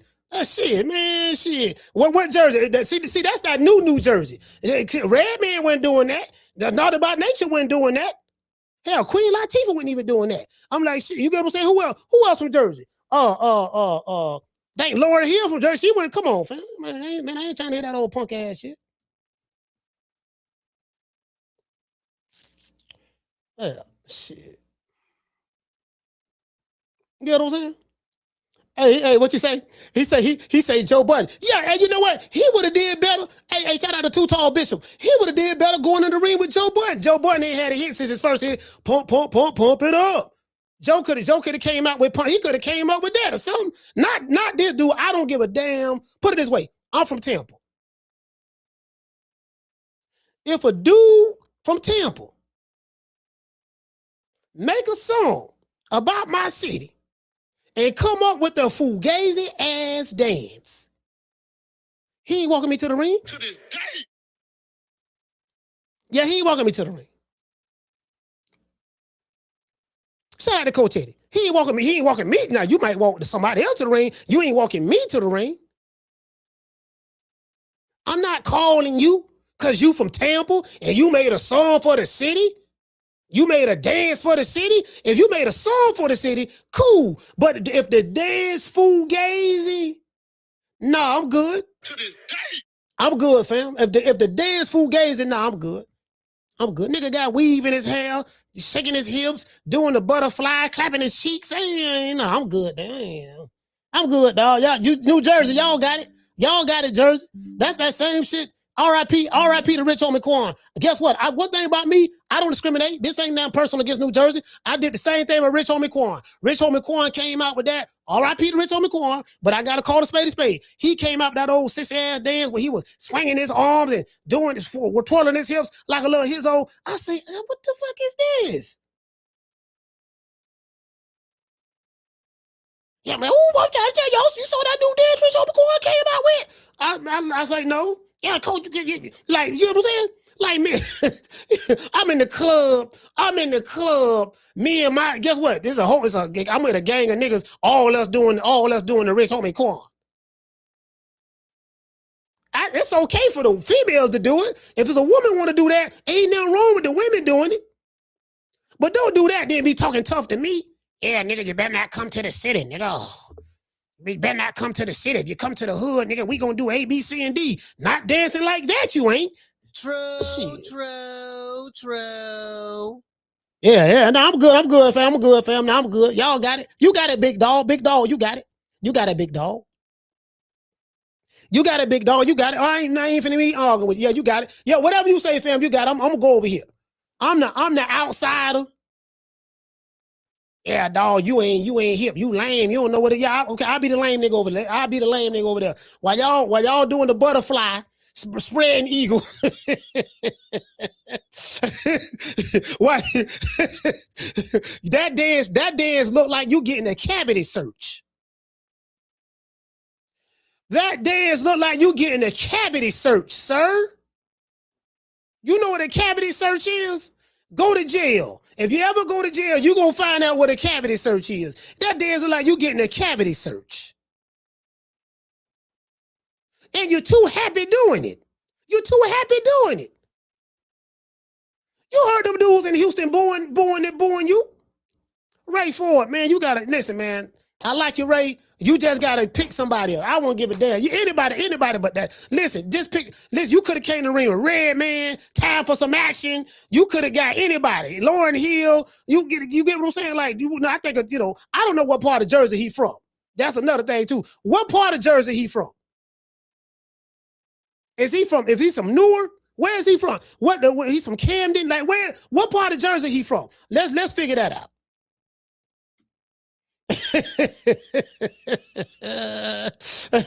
The butterfly, that's old. Let me see the Tootsie Roll. 1994, backed up by the Quad City DJs. Cut, candy, sweetie, go. Let me see the Tootsie Roll. Do a Tootsie Roll. That nigga drop down and get your eagle on. He said, I got one before. He said, I got one before in the country, in the county. He said, shit was the most embarrassing experience in my, man. Yeah, nigga got a cavity. Yeah, nigga around this bitch dancing. Now, I said, why do I feel like, why do I feel violated doing this thing?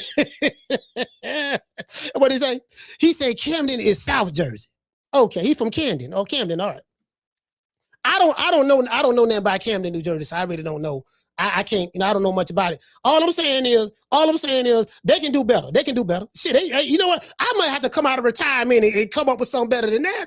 Shit, I'm 52. I might have to come out of it. You know what, dog? Let me show you jitterbugs how we did it back in my day. Yeah, get on that. Listen, man, we ain't doing that. You can keep that.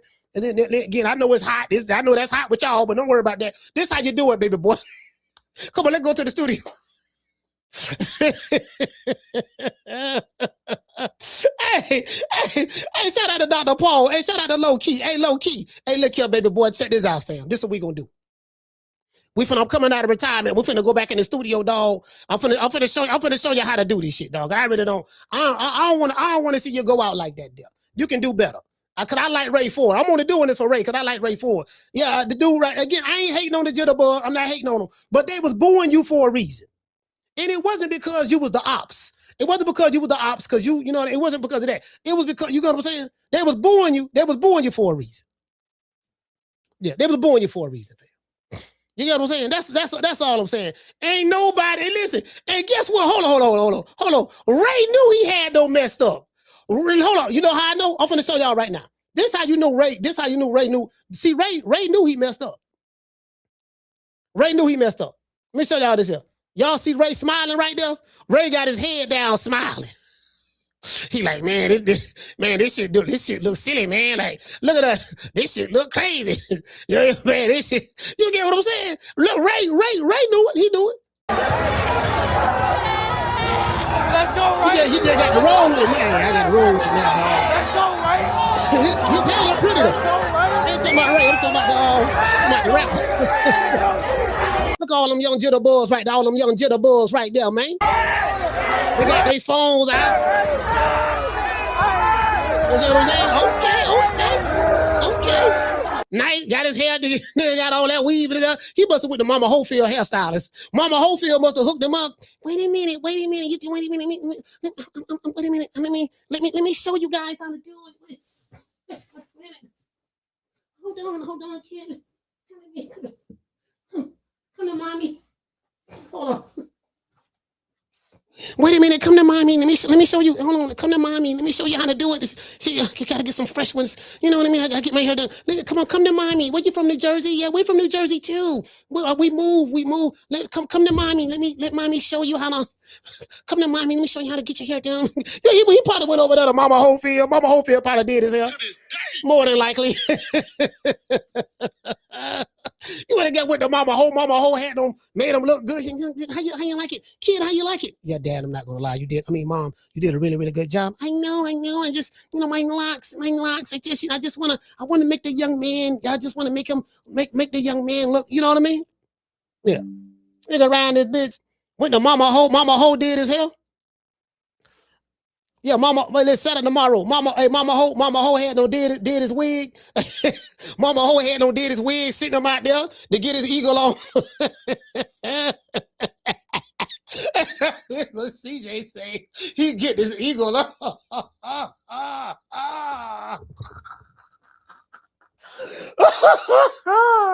Bruh, he said he get this eagle on. What this moment? Hey, fam, that shit was Bruh.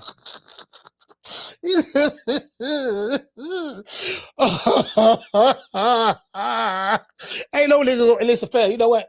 If I was a world-class boxer, dog, any other nigga might whoop me. You might whoop me on any other night. But the night I refuse to lose to you. You came to the ring with him. He walked you to the ring, and I come out to the ring with Trey the Truth. I got Trey the Truth walking me to the ring. You get what I'm saying? So yeah, it is what it is, man. It is what it is. I just next time I think Ray learned his lesson from that. Especially after he see this show, because I'm gonna clip this. I'm gonna clip this part of the show and repost it. Especially after this, you know what I mean? Yeah, you know. So I just gotta call a spade on that. Yeah, dog. You probably ain't. Hold on, y'all. Hold on, y'all. I gotta blow my nose. Y'all bear with me one moment.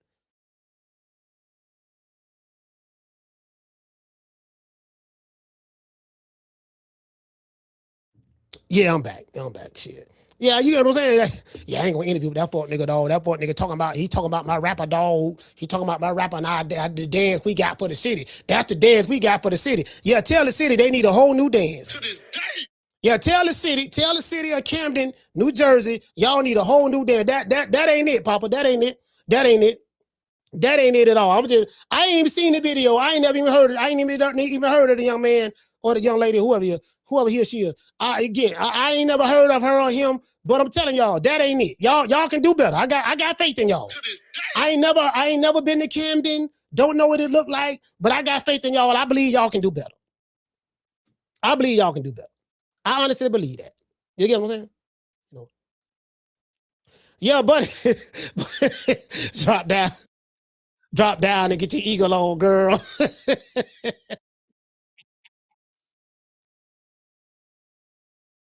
I'm like, hold on, y'all ain't see it. Hold on. This nigga here, boy. You know what I'm saying? You know. Hey, see buddy right now? Buddy, the dude doing it. But shout out to Behind the Hands TV, man.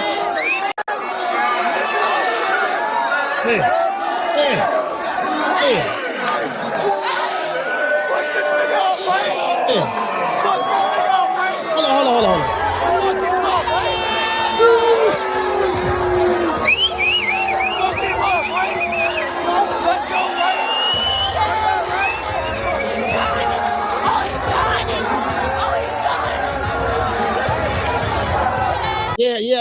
Yeah, fam. Yeah, you know, yeah, you got it. You got it. Anyways. Yeah,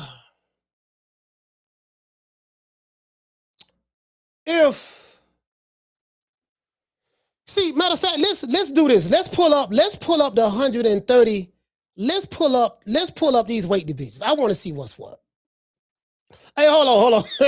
Hey, listen, I'm glad. Now, this dude's supposed to be what to do with SGAY. What to do that play for what's the league MVP, 2-time MVP of the NBA, SGAY. Let's see, SGAY. Now, this sums up SGAY in a nutshell, right here. This dude right here, I follow this dude. This dude funny. What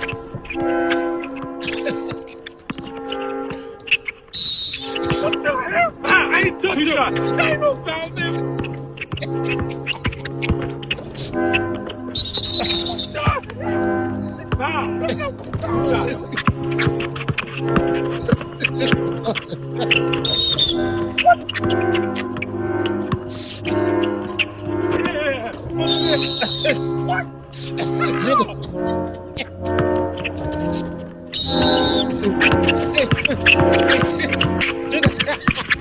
Like this for real too. This for real. Like this is like this what happened when this dude SGAY be playing. Yeah, for real. Yeah, for real. Like it's just like that. Yeah. Fight the foul. Show the taps. Yeah, for real. Facts. Hey, listen, facts. That's exactly. Hey, bro. This is fam. This is exactly what I saw.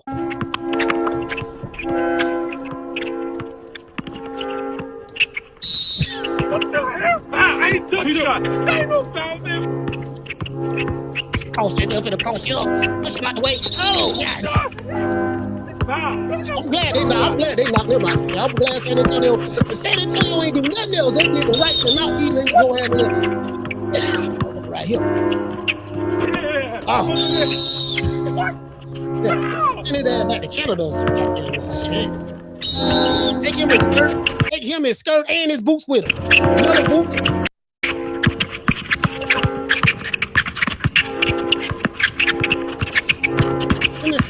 Him and skirt and his white wife with him. Take them with him too.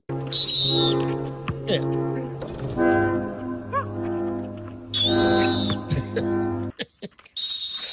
Yeah. I'm glad you gone. Glad. I don't care who win it. I don't care who win it. I don't give a damn. I really don't care. My team ain't in it, but I'm glad they got one. Hey, listen, my barber had don't sent me that, right? He said, man, what the fuck is this? Because he wore that to the game that night. Nigga had a skirt on, some leather boots, a leather belt, a Birkin bag.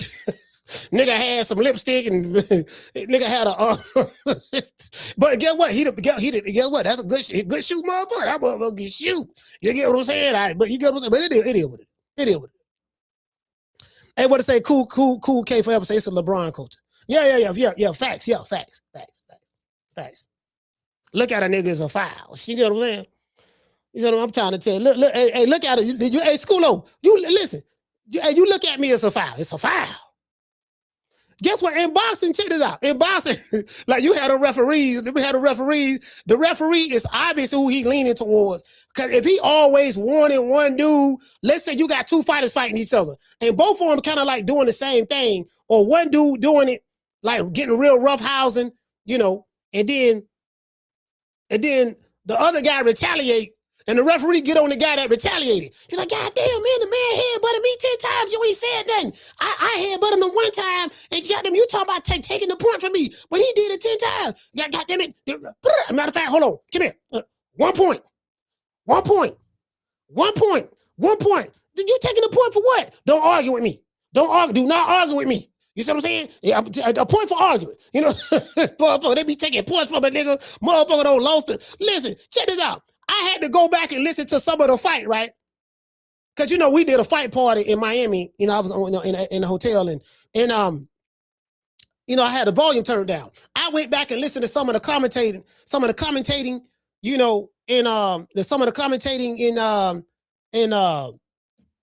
the fight, Ray Ford, and I went back and did some of the commentating. And I ain't gonna lie to you, dog. Jim Mora, the dude, Mora, oh my God. Bro, guess what? They show all the highlights. I said Eddie Hearn must have been the lead promoter in this fight. They show all of Ray Ford highlights. They show no O'Shaquie Foster highlights. If you just watch the highlights, you'll be like, man, Ray had no whoop. Ray had no whoop shark ass, boy. And you just see the highlights. And then they don't call it even. This how you know who the house fighter is. Every corporate commentator does it in today's time. When Tim Bradley and all them was over there, shout out to Tim, them other dudes over there, ESPN, whoever the house fighter was, most of the time, a lot of those guys, the house fighter could be getting his ass whooped. I ain't saying necessarily Tim did it all like that, but some of them dudes, the house fighter can be getting his ass whooped. The dude who ain't supposed to win, he threw a flurry just then. He really ain't land nothing. What you mean he ain't land nothing? He hit the man in the eye 3 times in a row. The man eye swole up to the size of a basketball. Yeah, that came from an incident on the head, but they didn't even touch each other. Y'all go back and listen to more. What the dude name? Oh, Sergio Moore. That's his name. Man, look here, man. Man, Sergio Moore, man, is trash. Listen, them the zone. I ain't gonna be getting an interview no time soon. I don't give a fuck. Them the zone commentators is trash. If you gonna call the fight, call it fair. I understand Eddie Hearn paying y'all or the zone paying, but come on, man. God damn, dog.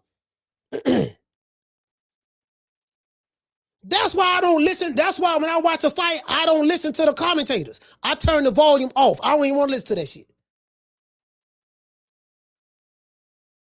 Listening to the commentators, they'll make you think that you ain't seeing what you seeing. Damn, I just saw Lisa. Damn, I just saw Lisa hit motherfucking. Damn, Lisa just hit Bam Bam Bigelow with a 5-punch combination. Bam, bam, bam, bam, bam. And dropped him. Sergio Moore. Oh yeah, man. Lisa threw 5 punches. They didn't land, and Bam Bam failed, but he slipped on some water on the floor. The referee pick him up. Yeah, don't worry about it, dog. You all right? You all right, dog? You all right? Let me give you time to recover right quick. Hey, look here, Lisa, come here. Let me tell you something. Now he slipped. He slipped now. Now you hit him with that 5-piece combination when the water was right there. You can't be doing that now. Next time you do it, hold on. Is he ready yet? Nah, he's still kind of woozy. Give him some more time. Okay, yeah. All right, yeah. Next time you do it, I'm taking 2 points. You ain't never had a 2-point taken at the same time before. I'm tired of telling you the same thing. Lisa, like, well, what you talking about? I hit him with a 5-piece combination. I dropped him. No, you didn't. He blocked it with his shoulder. He was doing a shoulder roll, and he slipped on the water. So you know what I'm saying? The sweat. Don't do that no more. True. That's why I don't listen. That's why I don't listen to the commentators. Hey, shout out to Ham. That's why I don't listen to the commentators. Listening to the commentator, they gonna tell you ain't seeing what you saw. Hey, shout out to Miss Steph. Shout out to Miss Sheila. Miss Sheila, what's going on? Hey, remember they said that. Y'all remember that? Y'all remember when Devin Haney fought? When Devin Haney and Ryan Garcia fought. What the referee Dave? What the referee Dave is? What the referee Dave? Who refereed Devin Haney and what Harvey Dock? Was it Harvey Dock? Yeah, Harvey Dock. Hey, dude, somebody had made like a comedy skit on it, right? He said, yeah. He said, 5. Come on, Devin, stand up. 5. 5. I said 5 4 times. 5. All right, come on. You all right? Come on. Get it together. Now get it together. Hey, Ryan. Hold on. Wait right there. Wait right there. Hey, Ryan, come in now. Let me tell you something now. Your Osterine taking, bigot, racist, goddamn it, all that. I'm telling you now. You got Ryan like, what you talking about, man? How you did it? Yeah, no, goddamn it. Now next time, Rev, you talking to me for 20 minutes, he don't recover. I got opportunity. You ain't got opportunity to do shit with your cheating ass. Next time I'm trying to tell you. All right, you ready? All right, cool. Time. Hey, listen. That's what dudes were saying. That's what dudes were saying. What happened in that fight? But all jokes aside, it was obvious. Like I said, man, Harvey Dock, man. God damn, Harvey. Yeah, Harvey Dock, man. I like Harvey Dock. I like Harvey Dock.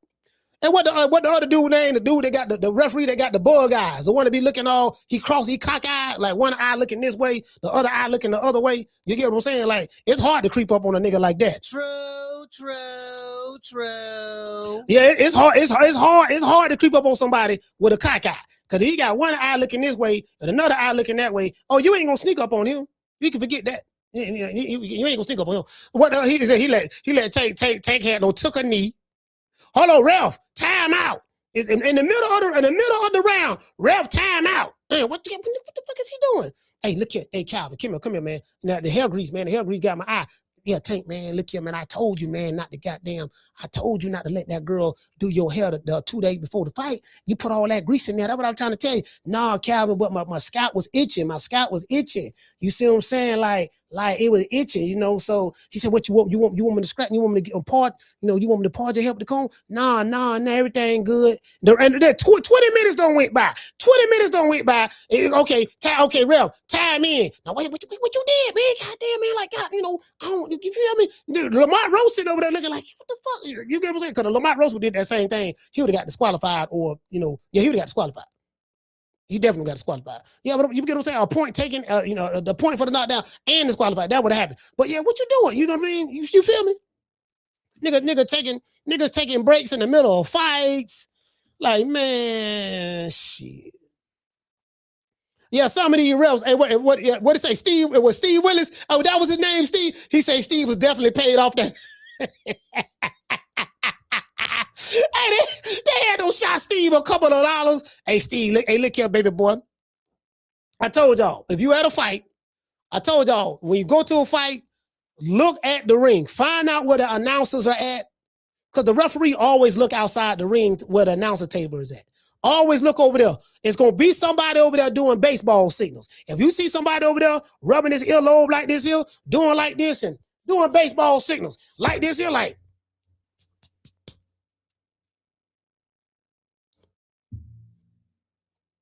If you see somebody doing that, yeah, he telling the referee to throw the fight. True. Yeah.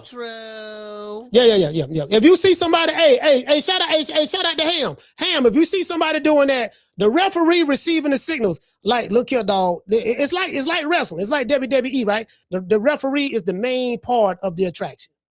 The ref be talking to the wrestlers in the ring, letting them know, keeping them on schedule, how much time left, this and that. Okay, it's time to wrap it up now. Hey, we gotta do everything y'all worked on. You get what I'm saying? The referee it's like that in boxing. It's the same way in boxing. Right now in boxing, that's exactly how it is.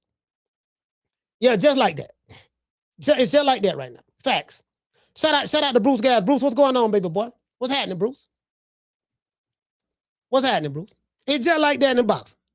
Referee be in on it. Everybody in on it. That's why you really can't, bro. You know what? I would never gamble and bet on I said I never gamble like with Vegas or whatever on sports like that again, bro. I'm gonna tell you why. Hey, shout out. Hey, you know what? Yeah, shout out to my sister, man. Shout out to my sister Lisa Bells. Lisa dropped the dub the other night. I didn't even realize it. Shout out to Lisa Bells, man, dropping that. Damn, dub on your boy. And shout out to my main man. Shout out to my main man, Harvey. Not Harvey Doc. For dropping that half for, damn, dub on your boy. Hey, Leroy. Super chat received. Playtime's over, boy.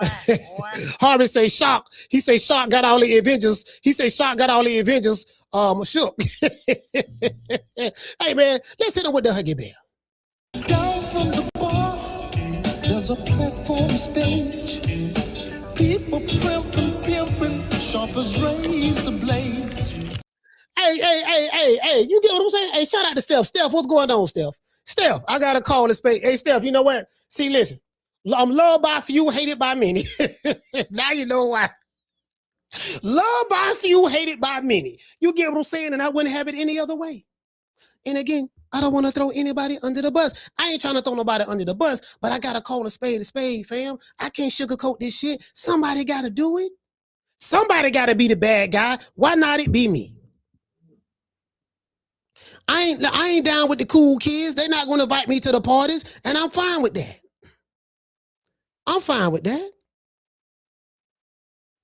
You know, I'm not gonna get invited to the party. I'm not gonna be, you know what I mean? Ain't nobody at the table gonna be like, yeah, let's call the coach, man. See, we get him here and we gonna do AV. That ain't gonna happen. I know that, and I'm cool with that. I'm a Tampa nigga. Us Tampa niggas cut from a different cloth. Trying to tell you, now we ain't on that. Trying to tell you, we ain't on that. I ain't saying there ain't no suckers. It is some suckers here in this city. There's some suckers in every city. But I'm just saying, like, the group of guys that I came up with, the ilk. I'm not saying all of them, but the core. Every city got a core of some trio mofos that's gonna keep it solid. When I say solid, I ain't talking about, I'm just saying this. I'm talking about from a character standpoint, and they gonna stand on principles. They gonna stand on something. It gotta be a line drawn in the sand. I don't draw the line in the sand. I'm on this side, and I'm fine with that. Got no problem with that. You get what I'm saying? That's all. It is what it is. Steph say, I can't with you. hey, you get what I'm saying? So, but anyways, to be fair, like I said, if me personally, if Shocky move up, I don't think he'll beat. For one, I don't see nothing that he brings to the table that Shakur Stevenson haven't seen. Both of those guys are pure boxers. Shakur might try to be a little bit more aggressive with Shock because he's the smaller guy. Even when you look at old sparring footage, Shakur was always bigger than him. So, but however, I would pick Shakur to beat him 12-round decision. He ain't stopping him. It's going to be 12-round decision. You know what I mean? So I'm like, from a stylistic standpoint, the fight that Shock should make is Navarrete. The reason why, because I think Navarrete is a unified champion at 130. I think he's a unified champion down there. And stylistically, Navarrete throw a lot of punches, and he's a pressure fighter. So when you have a pure boxer, the best boxing match to watch for me is whether you got two guys who are punchers. If you got two boxer punchers, you know, they gonna mix it up and all that stuff there. Two pure boxers, very seldom be a good fight.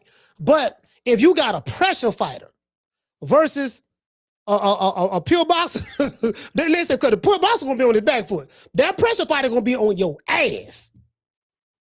Especially if you pillow fist. If you got pillow for fist, yeah, he gonna be on your ass, dog. He gonna be on your ass. Like somebody like a Julio Cesar Chavez ain't gonna stop coming. You gonna have to Chavez stepping. Chavez like, yeah, you know what, dog? On your ass, dog. Like, it's gonna be 12 rounds. I'm on your ass. I'm hitting your ass. Anyway, I can hit your elbows, kneecaps, hips. I'm stepping, dog. And I'm gonna be bobbing and weaving, slipping while I'm trying to get up in there. How you be the pressure fighter? You gotta keep turning them. You gotta fight them in the L shape. Fight them in the L shape. You take that step back, side step them, bam, bam, and just keep turning them. Use his momentum against them. Slipping shots, catch them, because a lot of those pressure fighters, they don't be defensively sound sometimes. There's openings, but you gotta be gotta be willing to pull that off. You gotta be willing to be in the kitchen when it's hot to land them shots. Some fighters, they don't even want to get hit. This is why they jump back 25 feet. Ooh, that nigga almost hit me, dog. Like, damn, like, okay, damn, fam. You do know you can be right there and slip, roll, slide, step, parry, block, deflect. You get what I'm saying? You do know that, right? You don't know nothing about boxing. The name of the game is to hit and not be hit. I do know about boxing. You can hit and not be hit, goddamn it, without jumping back 25 feet and running. True. Nigga, you did wrong work in the ring. You ran 5 miles in the ring and telling me I don't know nothing about boxing. Nigga, I know when a nigga running.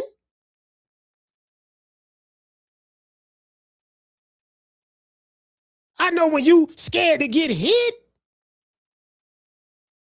You don't want to try to get hit, but goddamn, when you throw your punch and then you jump back 25 feet. Let me jump back. Let me jump back. Let me jump back. And shots, slide to the left and run to the right. Jump back one time. Jump back 2 times. Nigga try to hit me. You missed again. I'm gonna land 2 punches and grab and hold and slide to the left. Like, come on, fam. Now I'm good. I know what I be seeing, dog. Nigga can't tell me nothing. Shout out to Check It, man, for dropping that quarter of a bam dub on your boy. Hey, Leroy. Super chat received. Playtime's over, boy. He said them niggas not no damn Avengers. Because even Captain America and Iron Man fought each other. But he say them niggas not no Avengers. Even Iron Man and Captain America fought each other. He said, but Shakur and Keyshawn best friends. Yeah, you know. That's my brother. I'm like, man, I can't, man. Listen, man. Yeah, so let's look at the weight divisions. Down from the bar, there's a platform stage. People pimping, sharp as razor blades. Yeah, man, nigga around this bitch. Hold on. Motherfucker around this bitch, man, doing the cha-cha slide, nigga jumping back 25 feet, talking shit about Sugar Ray Robinson. Nigga, please. Bro, like, I ain't gonna forget that shit, right? That right there, I ain't letting that go. Until that cute nigga come out and apologize publicly about that, I ain't letting that go. I just can't, bro.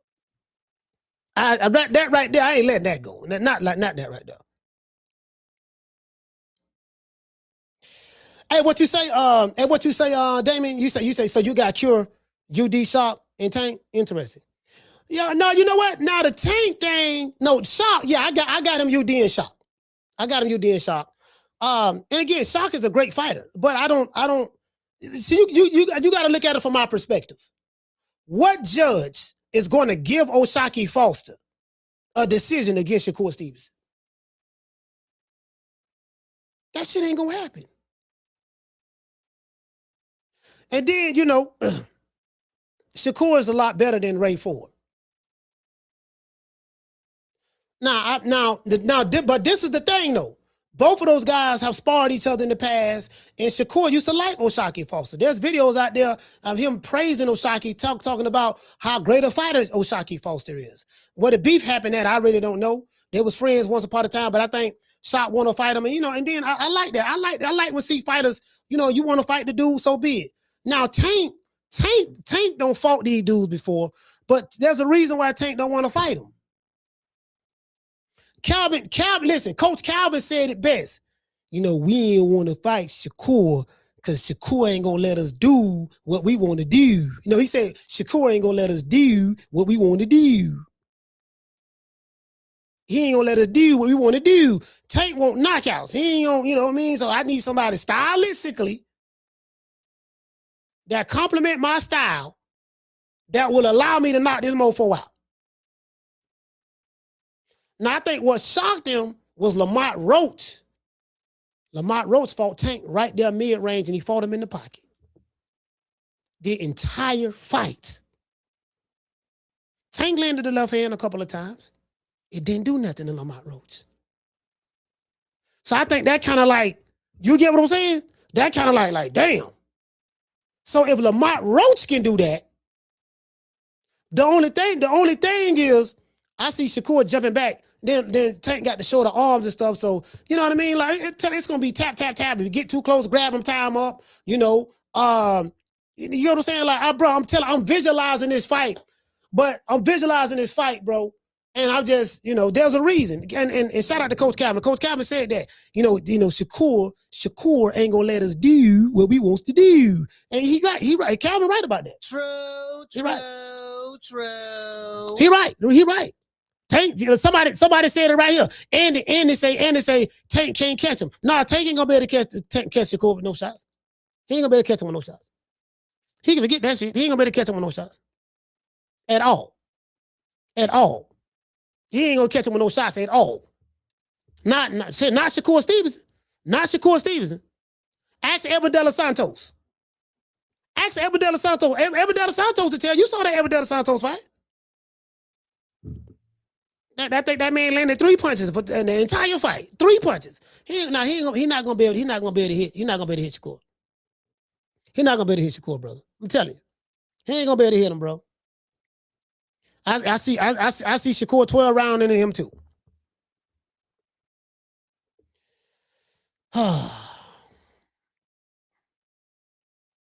And what he say? The natural say he say, but the judges may give Tank some rounds. Again, Tank probably gonna be up 2 rounds before he step in the ring because that fight will have to happen over there on the PBC. I do get that, but no fights ain't gonna happen, man. You know what I'm saying, man? These dudes ain't them fights ain't gonna happen, bro. No fights ain't gonna happen, bro. Matter of fact, let me do this. Let's pull up this. Let's pull this up, fam. Hold on, y'all bear with me. What this is, let's pull up, we got Ring. Let's pull up the Ring magazine. Let's pull the Ring up. Oh, I'm looking at Anthony Joshua. They talking about, let me see. Let's see, hold on, y'all bear with me one moment. No, matter of fact, hold on. I'm finna, they want me to log in.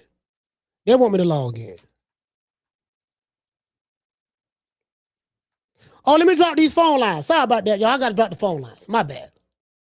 Y'all bear with me one moment. They want me to log in and shit. Y'all bear with me one moment. Hold on, matter of fact, let me do that. Let me drop these phone lines right quick. Hold on. Let me share this. Let's go here. That's that one right there. That shit, that ain't gonna lie, that shit was funny. That was funny. All right. See, it's Canelo talking about he'll fight doggone Hamza Shiraz. Man, you ain't fighting no goddamn Hamza Shiraz. Shit, not this version of Canelo. Yeah, you can forget that. So they had the little poll. Let's go to Let's go to the rankings. Let's look at the rankings. That's the ring. Okay. Let's go to let's go to junior lightweight. That's Shakur Foster. So y'all see what's right here?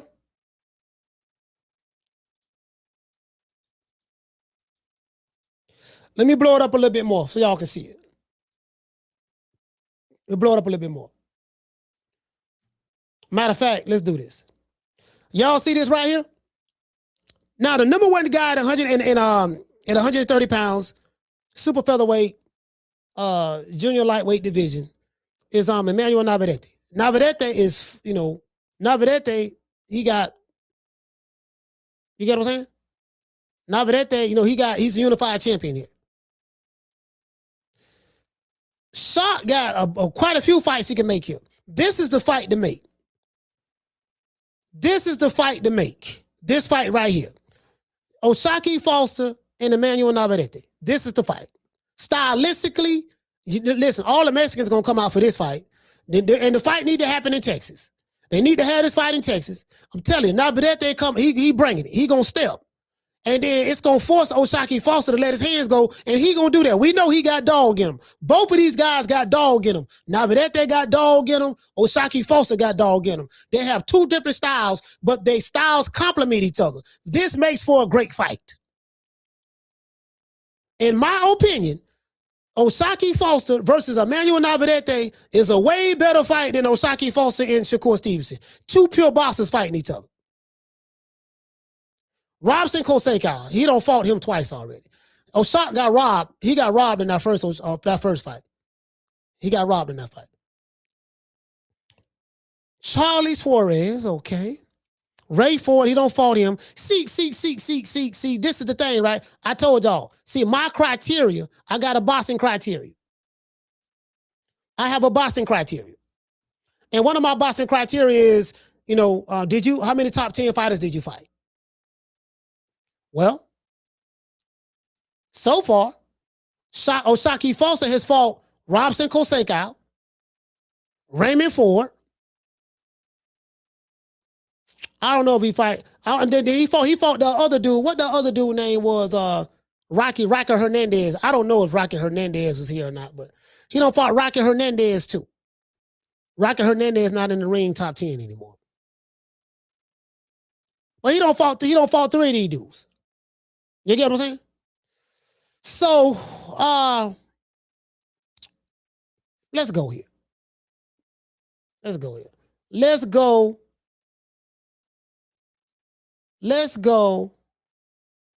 Okay, this they pound. Let's look at their pound for pound right quick. This they pound for pound. They got a New Way, number 1, Usyk, number 2, Shakur Stevenson, number 3. Shakur Stevenson is ranked number 3 pound for pound fighter. Jesse Bam is ranked number 4. Benavidez is ranked number 5. Dimitri Bivol, Junto Nakatani, Devin Haney, Oscar Collazo, Emmanuel Navarrete.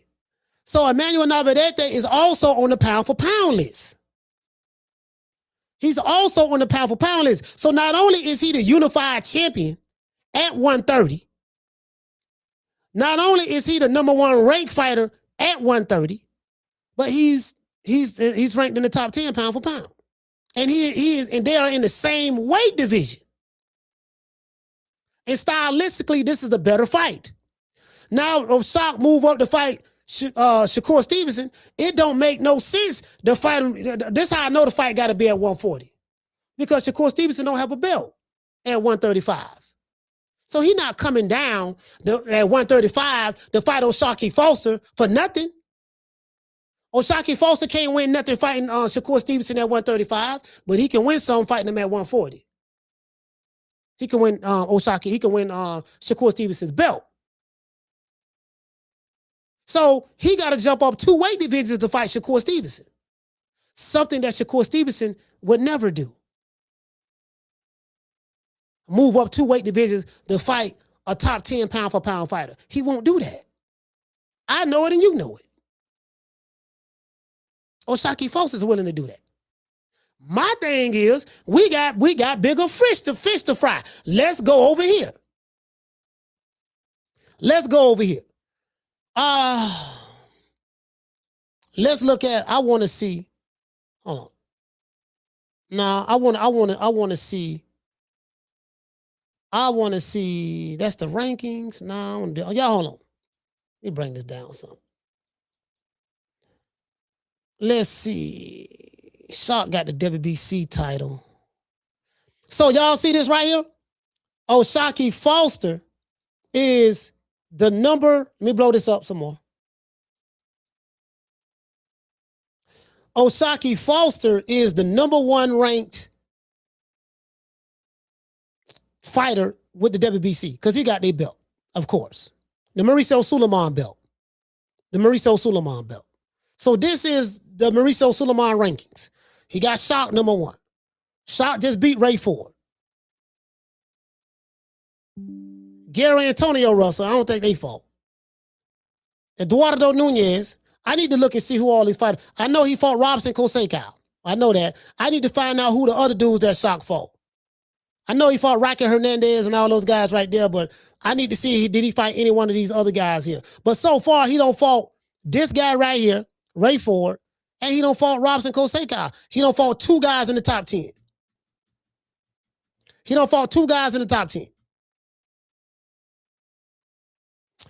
So for me, this is the better. That's WBC. Now let's see. Let's go over here. We got WBA. I don't know none of them. Josh Pally. Oh, this is the dude Shakur fought. Goddamn Josh Pally. Josh Pally did the electrician. Shout out to Josh Pally, man. All right, that's the WBA. Let's go over here. Shit. Where is okay? So Navarrete got to be the WBO champ. Now y'all see this? Emmanuel Navarrete, he's the champ with the WBO, the top guy. Mexico's very own. Ray Ford is ranked number 7 over here. So, Charlie Suarez. Okay. Let's go over here. Let's see. Let's look at the IBF. I think Navarrete got the WBO and the IBF title. Hey, Aquila. Navarrete got the WBO and the IBF title. You see what I'm saying? This the fight to make. Style why? He got 2 belts. If Shakur Foster can beat Navarrete, he got 3 belts. He'll win the WBO, the IBF. That's if he can beat him. Now, ain't no guarantee he can beat him because Navarrete a motherfucker. But he got the WBO, the IBF, and Shark got the Mauricio Suleiman belt. The only belt he would need is what? He have an opportunity to become undisputed. Let's go to the only belt he would need is the WBA. He had to fight this dude right here. Now, this dude 5'10", but he got a 68-inch arm reach, and he's 37 years old. Anthony, what's his name? Anthony Casey? He ain't got but 9 knockouts, so he got pillowful fists. So guess what? This would be the fight he can make to try to become undisputed. Jumping up 2 weight divisions. Now, hold on. Let's look and see. No, hold on, my bad. Let's look and see Shakur Stevenson's options. That's junior lightweight. Let's go over here. Hold on. 140 pounds. Let's do this. Let's look up 140. Let's look at 140, y'all. Yeah, see, this what you got to do. We can only see what they you know. Now the WBA. Matter of fact, who is the pound for pound? Now who the top? Now you know what? Nah, let me see. Do they have pound for the top? Nah. Okay, so Gary Antoine Russell is the number 1 guy with the WBA because I think he have their belt. Arnold Barbosa is there. Nestor Bravo is there. Frank the Ghost Martin is there. That's 140. Shakur can fight Gary Antoine Russell. Why he ain't trying to fight him, I have no idea. I have no idea. I don't know if they friends, cousins, best buddies. I don't know what's going on with that.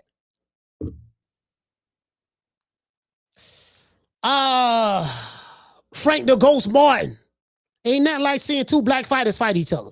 Two black fighters fighting each other make a great fight. There's Frank Martin right there. Hell, he can fight the Ghost.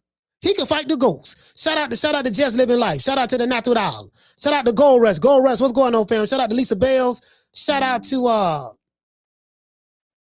you know what I'm saying? So Shakur got the Frank Martin right there. He got the Ghost. Let's see. Shakur have the Gary Antoine Russell. You ain't gotta call a nigga out two weight divisions down below you. You ain't gotta do that. You got smoke right here in your weight division. We're not asking you to do anything extraordinary. Just fight. You got smoke in your weight division. I'm sorry? 160 is my weight division. I want to unify. I want to get Golovkin in the ring. I want to bring him to Houston. You know what I'm saying? I want to get Canelo out here to Houston. If they really to come down to 160, this is my weight division. Ray J said Russell said he was saving Shakur for last. You can't make this shit up. True. Y'all heard what Ray J. Y'all heard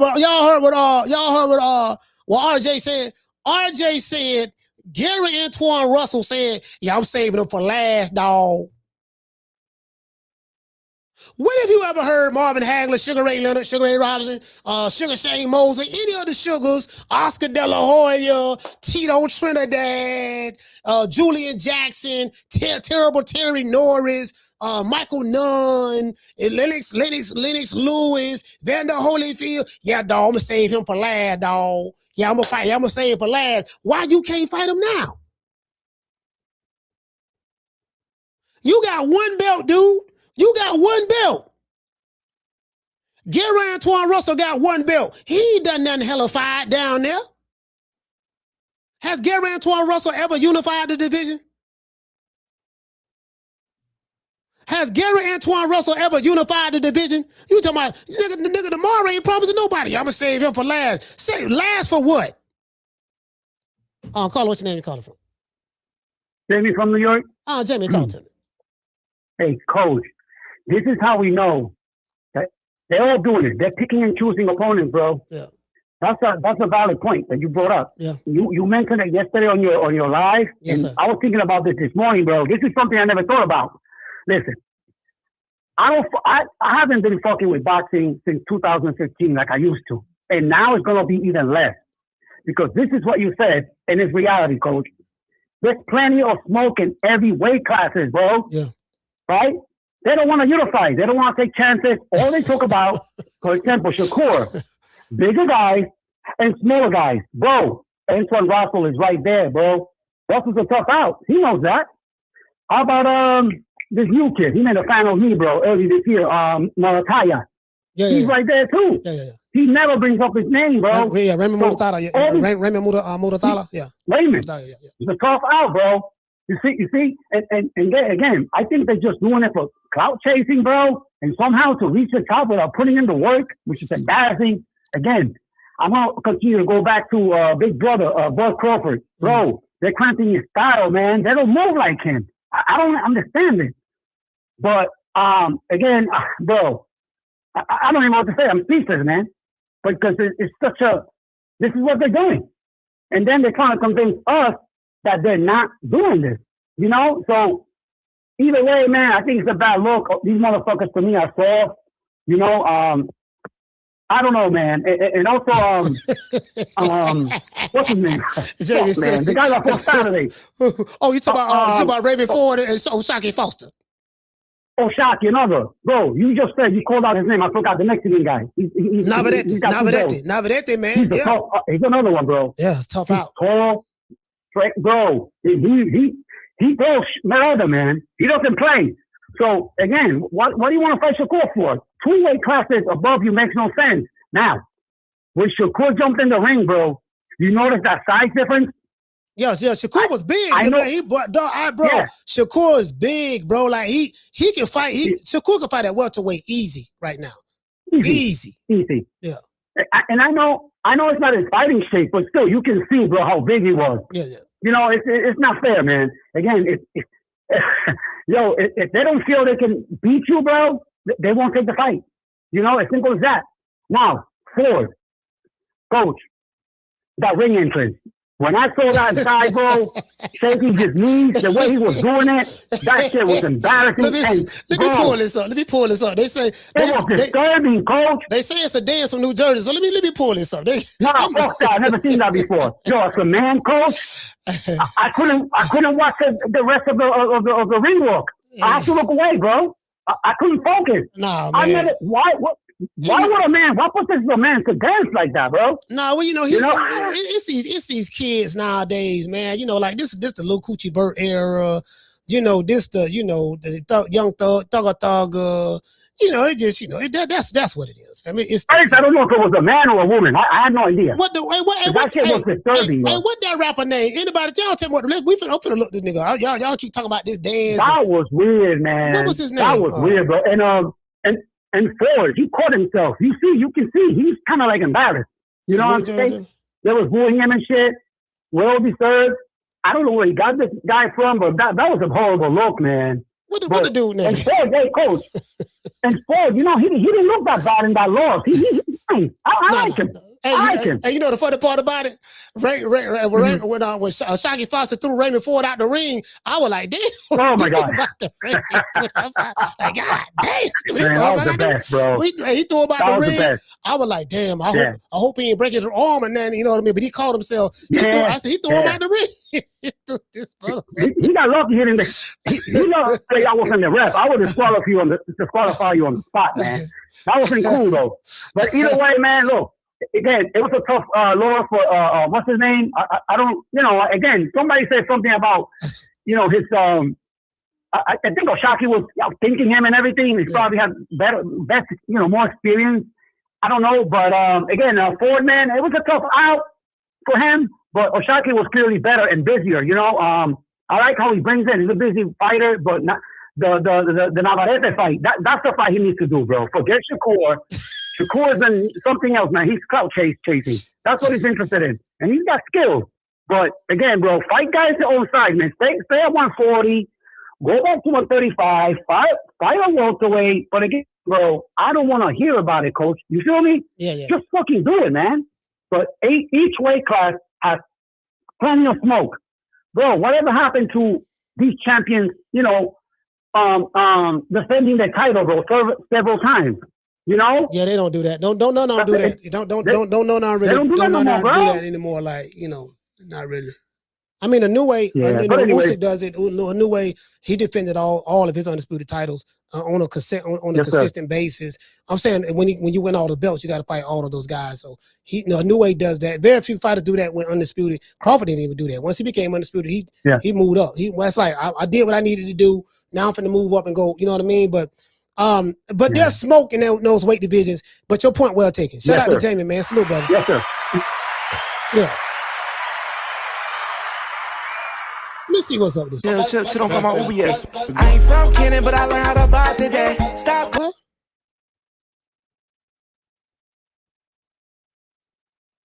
Yeah, no, y'all can have that. Yeah, hey, Camden, New Jersey, y'all can have that. Again, he look like a young man. He look like he about 21, 22. Yeah, y'all got that. Yeah, Camden, New Jersey, y'all got that. Y'all got that. Y'all got it. Y'all got it. If that's y'all new song and dance, I'm good. I'm good on that. I heard it on went viral or something like that. I'm good on that. Y'all got it. What's his name? Too Rare. Let's see. Too Rare. What the Camden Bop. So this it right here, the Camden Bop, huh? Let's see what's up. Let's see what's up. Chill from my OBS.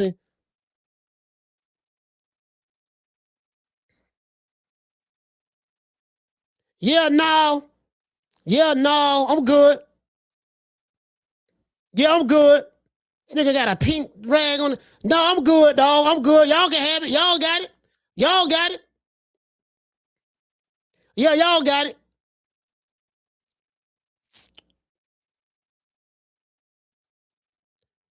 Yeah. I'm good. I'm good. Yeah, I'm good on that. Y'all got it. Shout out to Camden. Though. Shout out to Camden. Let's give Camden, New Jersey a round of applause. Y'all got it. Is that the name of the dance? The Camden Bop? That's what it's called? What is it called? Anybody? Did I find the right video or is it another one? This one here came out 3 weeks ago. It got 2 million views. Is this the one?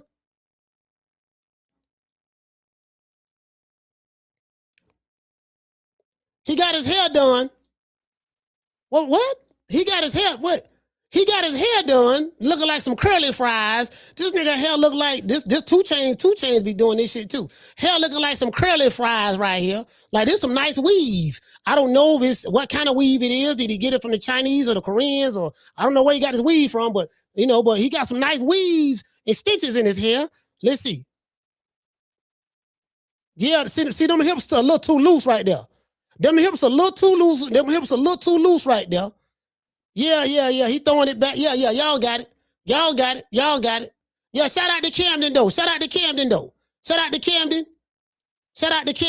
out to Camden though. Y'all got that though. Y'all got that. I ain't never been to Camden. Y'all got it though. Y'all got it. Shout out to y'all. I take me hips a little too loose right there. Hips a little too loose. Now, if you're doing like salsa or something like that, then that's something different. Cause you got a woman right there, you doing the salsa and all that there, salsa. But yeah, but no, I'm good. I'm good on that. Yeah, I'm a little too. You know what I mean? That's yeah, that right there, that ain't. You know what I mean? Anyway, let's go over here. Let's see what's up. Let's see what's up with this. Let's look at this list. See, that's smoke right here. I'm finna show y'all the smoke that's right here. Y'all want to see some smoke? Here goes smoke. Let's look at the smoke right here at 140.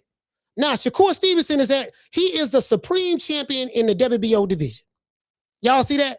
Shakur Stevenson has the WBO belt and he has the Ring Magazine belt. He won that from Teofimo Lopez.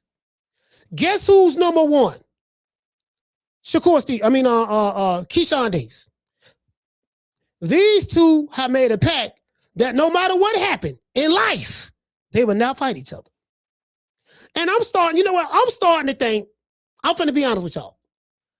I'm starting to think that some of these dudes, they become friends and brothers just that's so they don't have to fight each other. I'm starting to think that. I'm just saying me. I'm starting to think that these guys become friends and play brothers because we ain't fighting each other. This dude is a champion in his division, and there's a number one guy there, and the number one guy that's up under him don't want to fight him, and the guy that's the champion don't want to fight him. But let's go back and look at the smoke that's right here. You got Shakur Stevenson, little brother. Then we got Alfredo Santiago, Lindolf Delgado, Alberto Puello. You know what I mean? I doubt if I don't know if he want to fight him. I doubt if he fight him. Emiliano Vargas. This would be a good fight. I'm like, look at all of the options that Shakur have. Adam, you know what I mean? Oscar Duarte, Richardson Hitchens ran from him. Richardson Hitchens ducked Oscar Duarte the day of the fight. Ducked him, made weight, and then pulled out the fight.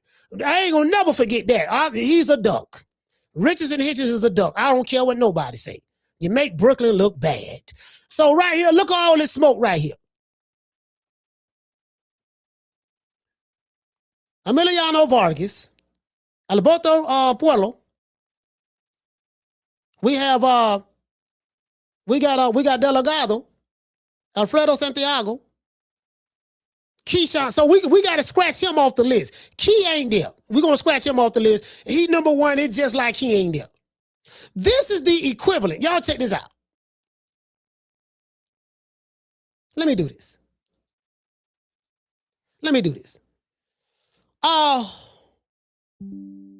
Long gone. Let me go ahead and shut this down right here. Right? Yeah, these niggas do. Yeah, Camden, man, y'all got that. Shout out to Camden, though. This ain't no shade in that. The nigga hips too loose for me. The hips too loose. I see that. I'm starting to think.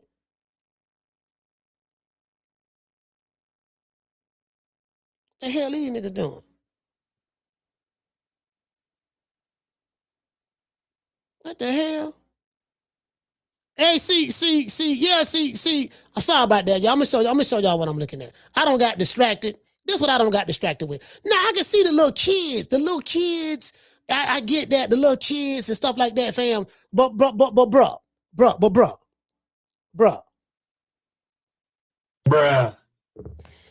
Come on, man. What is this shit? Come on, fam. This man, come on, bro. I seen Pam wear something like this on Martin.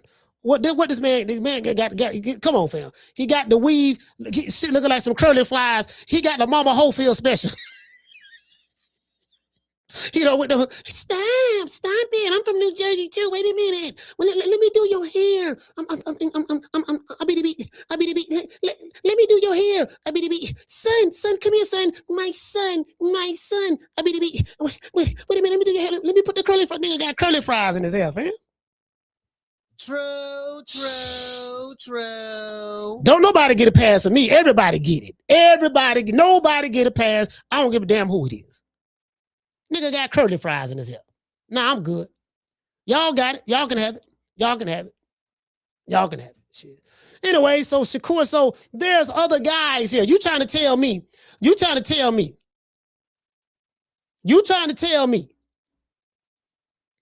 Matter of fact, let me shut this down. Close that. You trying to tell me. Let me pull this up one more time. One more again. Out of all of the guys that Shakur Stevenson can fight, this is to you Shakur Stevenson fans. I don't want to hear that shit about, but the man was calling him out. He was talking shit. Okay, well, there's a whole bunch of niggas calling Shakur Stevenson out was talking shit. Devin Haney want to fight the nigga right now. According to Bill Haney, he on the list. We saw the $1 million worth of game podcast when Wallow called Jay Prince. What did Jay Prince says? Yeah, shout out to Jay Prince, man. He's a nice guy. Yeah, I always support anything that's going on with Bill Haney. To this day. Now, Shakur is a 135-pound fighter. We ain't finna be jumping up 2 weight classes to fight Devin. I told him to take care of that weight division up there and clean them boys out and all that there. But you want a nigga to move up 2 weight divisions. And Shakur ain't coming back down to 135 to fight who? Who he coming back down to fight? When he the champion in the Ring Magazine champ at 140. Does that make sense? He got stripped of the Mauricio Suleiman belt at 135. So what he coming back down there for? Carla, hold on. He ain't gonna come down and fight O'Shaquie Foster at 135. O'Shaquie Foster don't have a belt at 135, and Shakur don't have a belt at 135. That fight don't make no sense just for bragging rights. So if they fight, it's going to have to be for something. You got all that smoke in your weight division. The nigga you can find a fight is a dude that's 2 weight divisions below you. Caller, what's your name when you calling from? What's up, Coach? This is Derek from Florida. Derek, talk to me. Yeah, Coach, you called it out too, man. So the course to be fine at work, but he did look big. He did Shocky though. Like he stepped in the ring. Yeah. The man looked like he was 160, Coach. The man looked like he was Yeah. That night. Yeah, he was 160 that night. Yeah, he every bit of that. He every bit of that. In between, he every bit of that. Yeah. And then he of course talking about he's too small to go up to 147. He got to be halfway. Man, come on, bro. You don't want to fight Ron Garcia or Devin Haney. Ryan willing to fight him and Devin willing to fight him, Coach. I believe both of them niggas willing to fight Shakur already. Because they fought each other. So I don't think Ryan's scared to fight Shakur either. So the core man, he gotta fight move up 147, or fight the guy from the weight class, man. So I think he's scared to take chances. Like the core is very talented coach, but I think if you give him a fighter, like that's why he ran against that. He was scared to take chances. Like he don't want to get hit or he don't want to get hit. Yeah, that's what it is. Hey, listen. Hey, cool boy, listen. That's what it is, fam. He's scared to get hit. Like he fights like that. He's scared to get hit. Like he did sit there. He did sit there with William Cepeda, but William Cepeda was on his ass.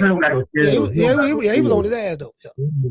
Yeah, but I will say, that's how I give Devin credit. Devin got hardcore. I know, he got pressed up a couple of times. Yeah. He even got pressed up, getting him up. Leonardo was way back a couple of years ago. Yeah. He's still hard. I know he did a lot of hugging, though. He did a lot of hugging, but he wasn't running. He was trying to fight back. Devin got more heart, and Ron got more heart than Shakur. I believe Ron showed some more heart. Shakur, he's scared to go through adversity. That's the problem. So that's why he's trying to take his opponent a little wisely. That Teal fight, I mean, Teal wasn't the same because he lost to both. And I thought he lost to Baker Street. Remember Steve Clackett, coach? Yeah, Clackett. Yeah.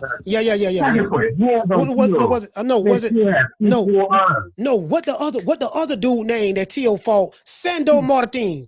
That fight right there. Yeah, because Teal got dropped twice, but the ref waved off the second one. The second one went no knock. Yeah. It was clearly a knockdown. A punch connected and he went down. It's a flash knockdown, but that's what happened. The ref say, no, that wasn't no. Y'all ain't see what y'all saw. Y'all ain't see what y'all saw. I'm gonna wave that off. Yeah, so that's why I said the core resume is kind of a little suspect. I mean, it's solid, but his resume is a little suspect. That's my call. All right, salute, fam.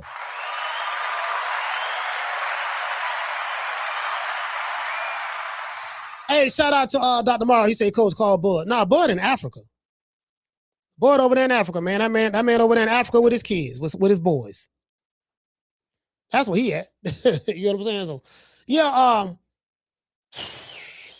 I'm just saying, like, my man, like, you got all them dudes. We don't took your brother off the list. So you got 9 other niggas in your weight division you can fight. We don't took your brother off. You ain't fighting your brother. Doggone Frank Martin right there. Frank Martin right there. I can call Frank Martin. Let me call Frank Martin manager. Let me see, can I get him on the phone? Call MC.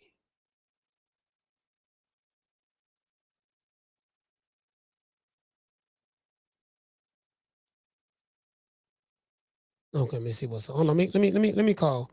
Let me call MC. This is Frank Martin's manager. Like, I want to see that damn, like, okay, what y'all, you know what I mean? Nigga, goddamn, what y'all trying to do? You dig? That's what I want to see.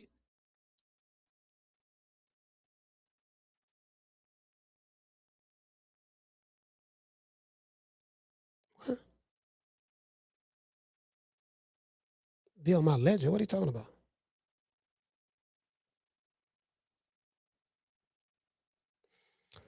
Hold on. Sorry about that, y'all. I'm receiving all these goddamn emails. Somebody sending me something about my payment processor and all that stuff there. So I know, but I will get in there. Yeah. Damn, I just got sidetracked just that quick looking at my. I was going to call MC. I was going to call. Yeah, let me call. Let me see, can I get in contact with Frank Martin manager? See what's up.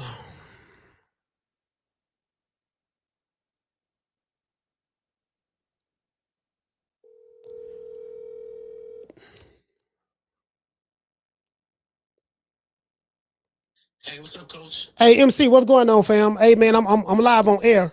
Okay. But I want to ask you a quick question. Sure. You got Frank Martin. You got Frank Martin, right? We looking at the 140-pound division, and I know Frank is there and Shakur is up there. Do you guys have any reservations about fighting Shakur Stevenson? Well, Frank, it's I'm definitely a part of Frank's team. So I want to clear that, it's a few of us, but I'm definitely part of Frank's team. We would love to fight Shakur Stevenson from what he told me. Frank will fight anybody. Frank is he's definitely the boogeyman in the 140-pound division. And I think Shakur and Frank will be an excellent fight.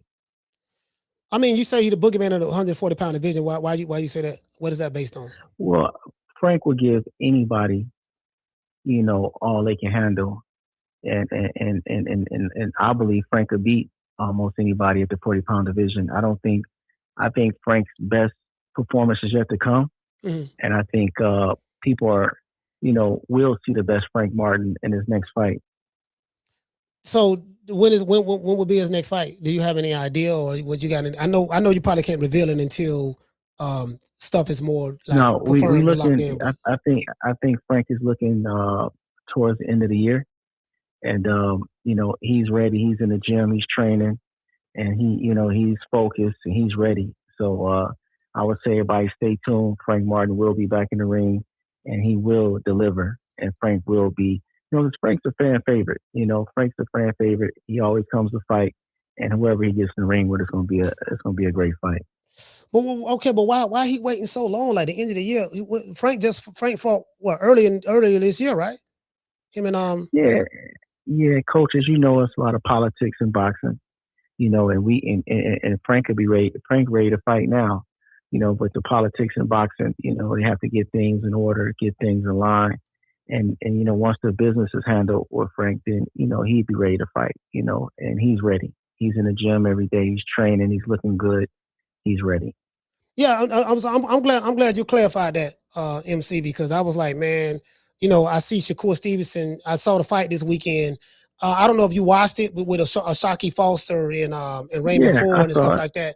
So when I saw when Shakur jumped in the ring and so he trying to fight, I guess him and Osaki trying to fight each other. And for me, it don't make sense. I'm gonna tell you why. You want this guy to move up 2 weight divisions to 140 and fight you. That's fine. But I just looked at the rankings. I looked at the WBO rankings, and I see Shakur Stevenson. He's the Ring Magazine champ and the WBO champ. Number 1 is Keyshawn Davis, but Shakur and Keyshawn ain't fighting each other because they play brothers. We got Alfredo. We got Alfredo Santiago. I see rank number. I want to say, where's Frank at? Frank. Oh, this is the Ring Magazine, I think. No, Frank Martin. Frank Martin is in the top. Is in the top. He's not in the WBO rankings. Which rankings is Frank Martin in? Let me see. I have to check. I'm thinking maybe the BA. Yeah, you're right. Check. You're right. But yeah, I think it's the BA. Yeah, he's the matter of fact. Frank Martin is ranked. He's ranked number 9 in the WBA. So my thing is, okay, but he's one of the top guys at 140 pounds. Him, Gary Antoine Russell, because Gary Antoine Russell has the WBA title, so Frank is over there and that over there with them. But I'm saying I'm looking at 140. I'm saying Frank Martin, Gary Antoine Russell, Keyshawn Davis. I'm seeing Shakur Stevenson. I'm seeing a lot of these other different names in there, and I'm like, well, I understand you and Osaki Foster have smoke down at he's at 130, but I'm like, he move up 2 weight divisions, you beat him, which I picked Shakur to beat Osaki Foster, outpoint him or whatever the case may be. I'm like, why fight him when you got all these other dudes like Frank, Gary Antoine Russell. I'm hearing Gary Antoine Russell saying that he want to save Shakur for last. That was somebody just told me in the chat. I ain't seen that video, but I got to go see it. I'm like, so I'm saying there's other fights that I think is better, stylistically that can be made in that weight division. So that's why I'm asking. That's why I'm asking. That's all. Well, Coach, boxing, and you just said some things that made a, and just know that you know what you're talking about. And you said some things that make a lot of sense. So, like I said, I can't reveal anything that's going on, but you definitely said some things that make a lot of sense, and you're on to something. You know what I mean? So you know what you're talking about, Coach. All right. Well, listen, MC, man, I'll give you a call a little bit later, brother. I'm gonna wrap the show up. I appreciate you. All right, champ, no problem. All right, let's get MC a round of applause, man.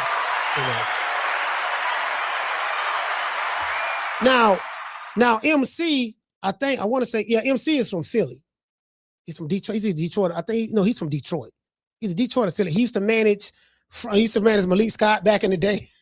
Malik Scott. He's a part of Frank Martin's team. I don't know if he's I thought he was the manager, but I think he's definitely over there with him because he's over there with them and Errol Spence. Them Errol Spence. He's over because Frank Martin's being trained by Buddy McGirt right now. He's over there with them, and he lived down in Miami. Frank Martin be down in Miami training a lot. A lot of those fighters do. Dev be down there training. I think Devin Haney got a spot in Miami.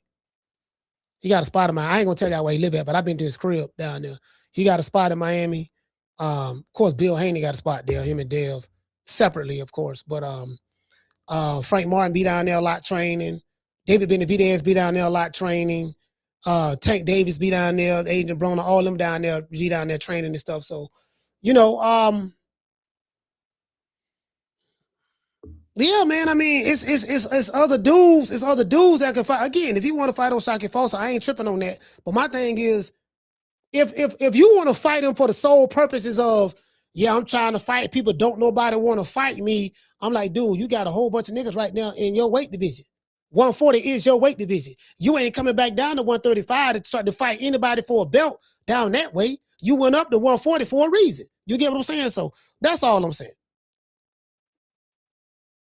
Yeah, that's all I'm saying. Carla, what's your name? Where you calling from?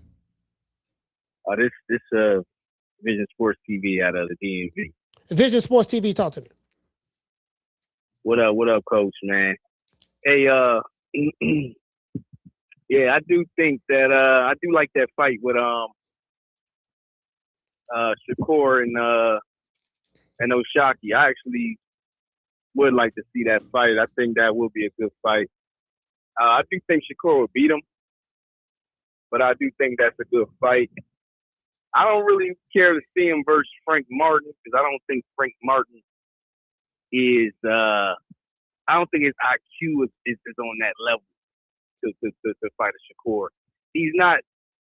He's not a boogeyman. I don't really agree with that. He's not a boogeyman, but I do think Frank is a good fighter for sure. Yeah. So you rather see Shakur Stevenson fight a guy that's 2 weight divisions below him, rather than fight a guy that's in his weight division that's a pretty good fighter. He'd have been in there with some good names. He'd have been in there with Tank. That was a good fight until Tank getting to him and stopping him. Just got up. He fought what's my main man name out of Philly? Amir Albright fought him. So you don't want to see him fight those guys. You want to see him fight somebody 2 weight divisions smaller than him. Well, only because Shock is really good. Like Shock, he's really skilled, and so when it comes to Shock, I would like to see that. I wouldn't want to see him fight anybody else to come up two weight classes, but Shock I would want to see because Shock is different. Like he's really skilled. He's really good. I think Frank Martin, Frank Martin is not skilled enough. His IQ ain't there as specifically for that fight. Like Styles, you know what I mean? I don't think that's a good fight for him with Frank Martin. When Frank Martin fought Tank, you could see the level. You can just see the difference in the level. So I think Frank Martin's a real good fighter, but I don't think he can't beat Shakur, man. But see, I don't think that's a good comparison. I'm gonna tell you why. Tank Davis has that equalizer. Tank Davis can box, and he has that punching power. So Frank boxed pretty good. He was boxing pretty good till he gave out the gas. He got pressed out, but Tank got that punching power, and he wore him down over a period of time because he got the speed, the footwork, and the power as well. And Shakur don't bring to the table what Tank will bring to the table. You get what I'm saying? So it's very difficult for me to say, well, the ring IQ ain't there because we saw what he did when he fought Tank. Well, Tank and Shakur are 2 different fighters. Did you get what I'm saying? So I don't think it was more so ring IQ. I just think it was, it's Tank. They call him this Tank Davis. That motherfucker can crack. You got to be aware of that. You know? Yeah, but I think it's more than just Tank Davis being able to punch. I think Tank Davis, he got the IQ. He's a great skill fighter too. Tank is. Yeah. I think Shakur, he's a great skill fighter as well. But I think if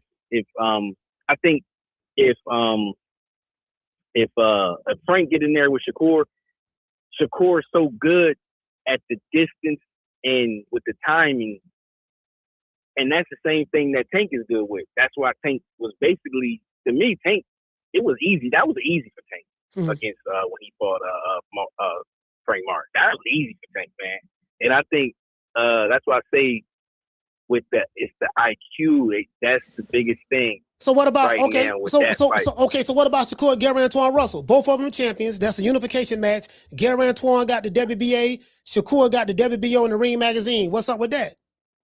That's a great fight. I would like to see that for sure. I would like for that fight to happen for sure. I think Shakur could beat Gary Antoine too. I think since Gary Antoine is bigger, yeah, and on his weight and on his same level, yeah, I think that would be a great fight. I would like to see that, but I think Shakur could beat him too. Yeah, I'd rather see him fight those dudes than fight somebody 2 weight divisions smaller than him. I'm like, you got dudes in your division that you can fight. You get what I'm saying? Because I pick him to beat Osaki. I pick him to beat Shock. Two pure boxers. Yeah. It's gonna be a tap fest. Oh, they're gonna go 12 rounds. Ain't nobody gonna get stopped. Yeah. They former sparring partners. That shit to me, that shit gonna be boring as fuck, bro. That's gonna be a boring ass fight. I'm saying to me. Yeah. Shakur gonna jump back. He gonna jump back. He gonna, be blocking with the shoulder, doing his best Floyd Mayweather impersonation. Pap. Then he gonna take the little bunny hop step forward. He. And then, you know what I'm saying? He gonna like, come on, we know how that's gonna play out. Like, Yeah. I would like him to see him. I probably would like to see him versus Gary Antoine before I would see him beat some Shock. But either one of those two fights I think is good. But Frank Martin, nah. And Frank Martin ain't no boogeyman. I mean, shout out to that dude. That was on the phone. He kind of supposed to say that, but I can't agree with that with no boogeyman. But I think Frank Martin's a really good fighter though. But yeah, Gary Antoine Russell, and Shakur, definitely. I definitely see that. All right, salute, fam. Hey, thank you for calling, brother. Shout out to Vision Sports TV, man. DMV. Yeah. Yeah, man, like shit, like you get what I'm saying. I don't be want to hear all that shit there about nigga hollering about I'm gonna save you for last, and they act like they eating a plate of food. You know how you eat a plate of food and you might say the best part of the meal for last. Yeah, I'm gonna eat this salad over here, then I'm gonna eat some of this corn, then I'm gonna save the chicken. I got a big piece of chicken on here, grilled chicken for last, or I'm like, no, you got to get that shit out the way. I'm gonna tell you why. Because what happens is when you go to I'm going to wait on this and wait on that. Shit don't happen. We almost ain't get the Spence Crawford fight waiting so goddamn long, but we end up getting it. Like, this shit ain't going to happen, man. That's the only thing, bro. My only issue is this. I'm going to say this in closing. My only issue is what I don't like about a lot of these jitterbugs today. Do you shit on these old school fighters, especially Shakur? You talk shit about Sugar Ray Robinson, but you ain't doing none of the shit Sugar Ray Robinson doing. You around here trying to fight niggas 2 weight divisions smaller than you. You got smoke in your weight division. I know you got stamp of approval from Bud and Jay Prince, and you with mob ties and y'all shooting niggas, and you got you just beat Tio, and you Andre Ward gave the stamp of approval. Floyd Mayweather gave the stamp of approval. Man, fuck all that. You got niggas in your weight division. Like, you got to prove that shit. I want to see you in there with Gary Antoine Russell, Frank Martin, or any of those other cats. That's what I'm saying. I don't want to see you, but I know what that fight gonna look like. 2 pillow-fisted dudes, former sparring partners. Come on, fam.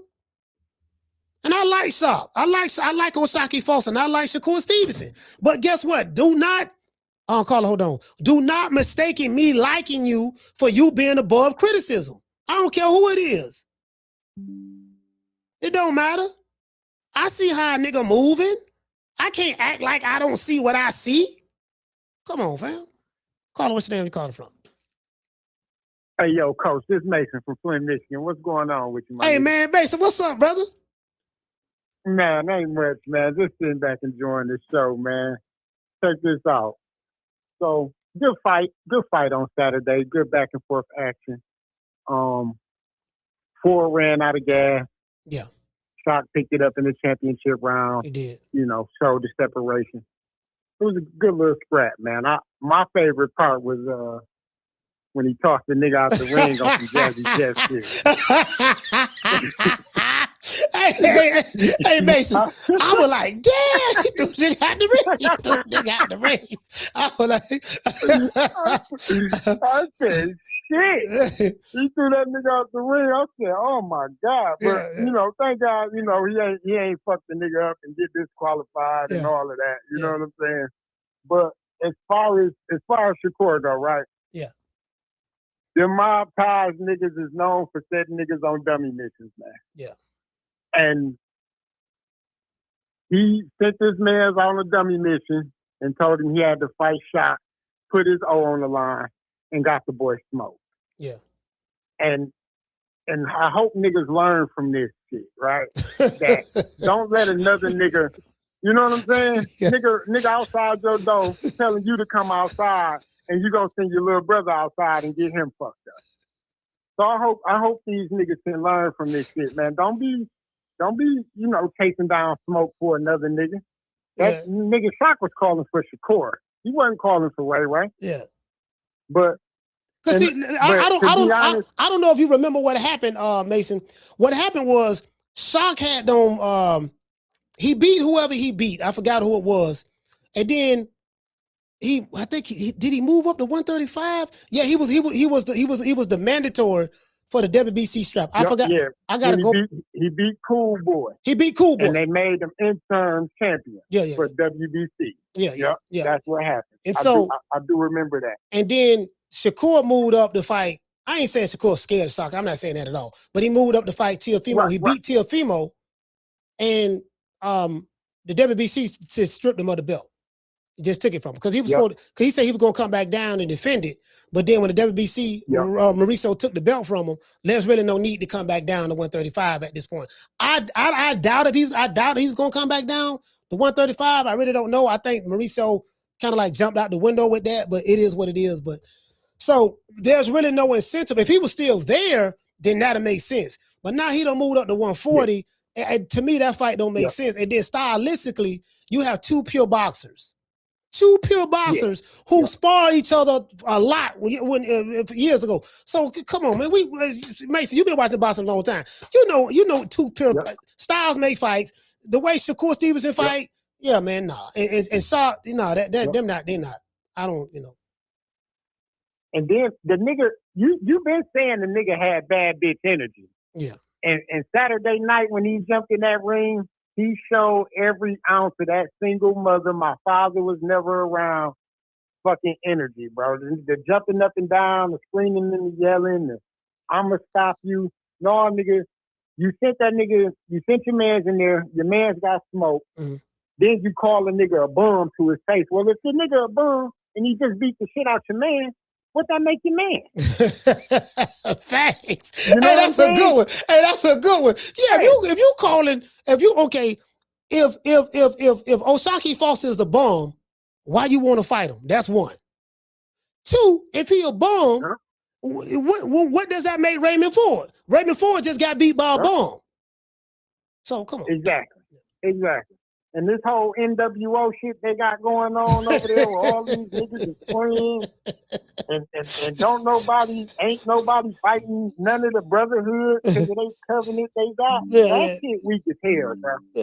That shit weak as hell. Like you say, back in the day, niggas, even if niggas was friends, niggas still got in the ring and made money together. Yeah.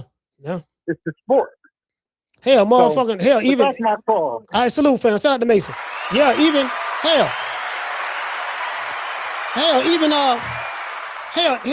even Sean Porter and Terrence Crawford got in the ring and fought each other, and they real good friends.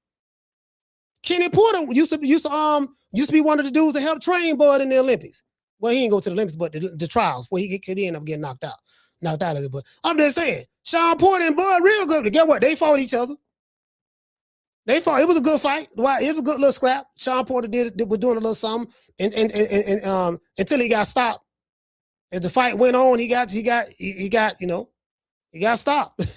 Motherfucker told him, Tim Bradley told Bud, yeah, man, they got you losing, dog. This shit ain't crazy. For real? Yeah, dog, you losing, dog. No, I ain't losing. Yeah, they got you down. And he went and stopped him. He went and stopped him the very next round. They were friends. They fought each other. Caller, what's your name? You called from? You the last call. Yeah, Coach, it's Derek two times. And Coach, you do got a point too. Like, if Southie do fight the court, just for one, he gonna be a small fighter. Two, he gonna be down with 2 scorecards or something. He gonna be down, and the court's gonna have to judge it. So I mean, if he really want to beat the court, Coach, he gotta beat him convincingly. Like he gotta beat him like damn, he putting hands on Shakur. Yeah. Because Shakur gonna have the judges and he's gonna be down 2 rounds. And you know the judges they ain't gonna like my decision gonna give it to no. Shocky gonna have to really put hands on all that snap. As you say, it's gonna be boring. Shocky gonna have to be aggressive. If Shakur can do it, he gonna get by with it. And he the A-side fighter too. So that I agree in that part too. So yeah, so that was it. All right.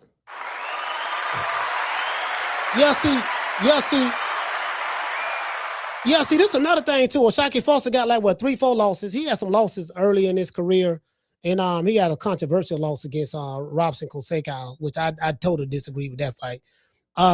So he got 4 losses, 2 weight divisions smaller, former sparring partner, and it's like you can't be to me that shit is so selective. It's selective smoke to me. I don't care what nobody say. That's how I see it. Don't tell me, yeah, he won't fight it because he talking shit to him. So fucking what? This niggas your size talk shit to call me calling you out. Ain't none of that. Devin Haney done been calling you out. Nigga holler about I got you on the list. Man, took out a sheet. Yes, brother. Who is this? Hey, Turkey, look here, man. This, no. Matter of fact, hey, Jake, call Turkey out the sheet.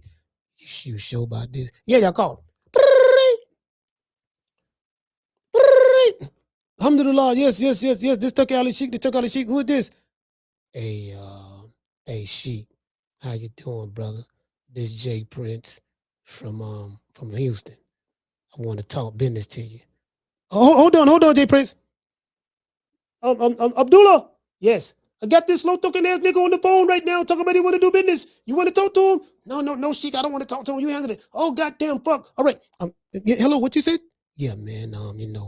Shakur, we want to, mob ties. We want looking to make that fight with Devin Haney. We know y'all got the money in the bag to put it together. You know what I mean? Yes, I'll make that fight in a heartbeat. I'll make it in a heartbeat. You sure you want to say right now? Yeah, we want to. You know what I mean? Like that fight can be made like facts. Gary Antoine Russell fight can be made like facts. I don't know about I got to find that video. If Gary said that he want to save Shakur for last, I'm on his ass too. I know I'm going to piss some DC niggas off. I don't give a fuck. Fuck you. All right, nigga talking about, yeah, dog, we gon' let it marry. Nah, fuck all that, man. Nigga right there, man, like, yeah, I see what these niggas doing. Let's give everybody a round of applause. Y'all ain't trying to hear all that shit.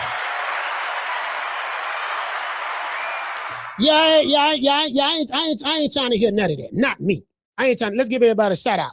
Matter of fact, shout out to Akila. Okay. Matter of fact, let me see. Shout out to Green Eyes P. Okay. Shout out to Ray. Shout out to RJ. Okay. Shout out to Coach Eddie. Okay. Let's give a shout out to the caller. Shout out to Mason from Flint. Okay. That's my main man, my brother right there. Shout out to Mason, man. Shout out to Derek from Florida. Okay. My brother down South Florida. Shout out to Derek, man. Shout out to Jamie from New York, Brooklyn, stand up. Shout out to Vision Sports TV, DMV. Okay. Shout out to my main man, Yarmas. Yarmas, what's going on, fam? Okay. Yarmas, I'm sitting there, man, getting these niggas the business today. Shout out to A-Sound T. Okay. Houston, stand up. Shout out to Doggone, man. Listen, I got love for Houston. I got love for Jay Prince. I met the brother Houston. He's a nice dude. Nice brother. You see what I'm saying? Certain fights can be made.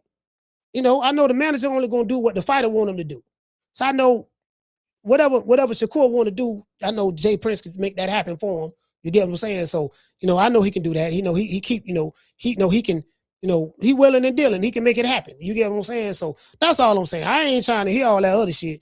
Nigga you gonna fight a nigga with 4 losses, 2 weight divisions smaller than you, your former sparring partner, 4 losses, 2 weight divisions smaller than you, and goddamn it, yeah, you got all the smoke for him, but you got 20 niggas in your weight division, not 20, but you got quite a few in your weight division that you can fight in a heartbeat. You ain't think about none of them.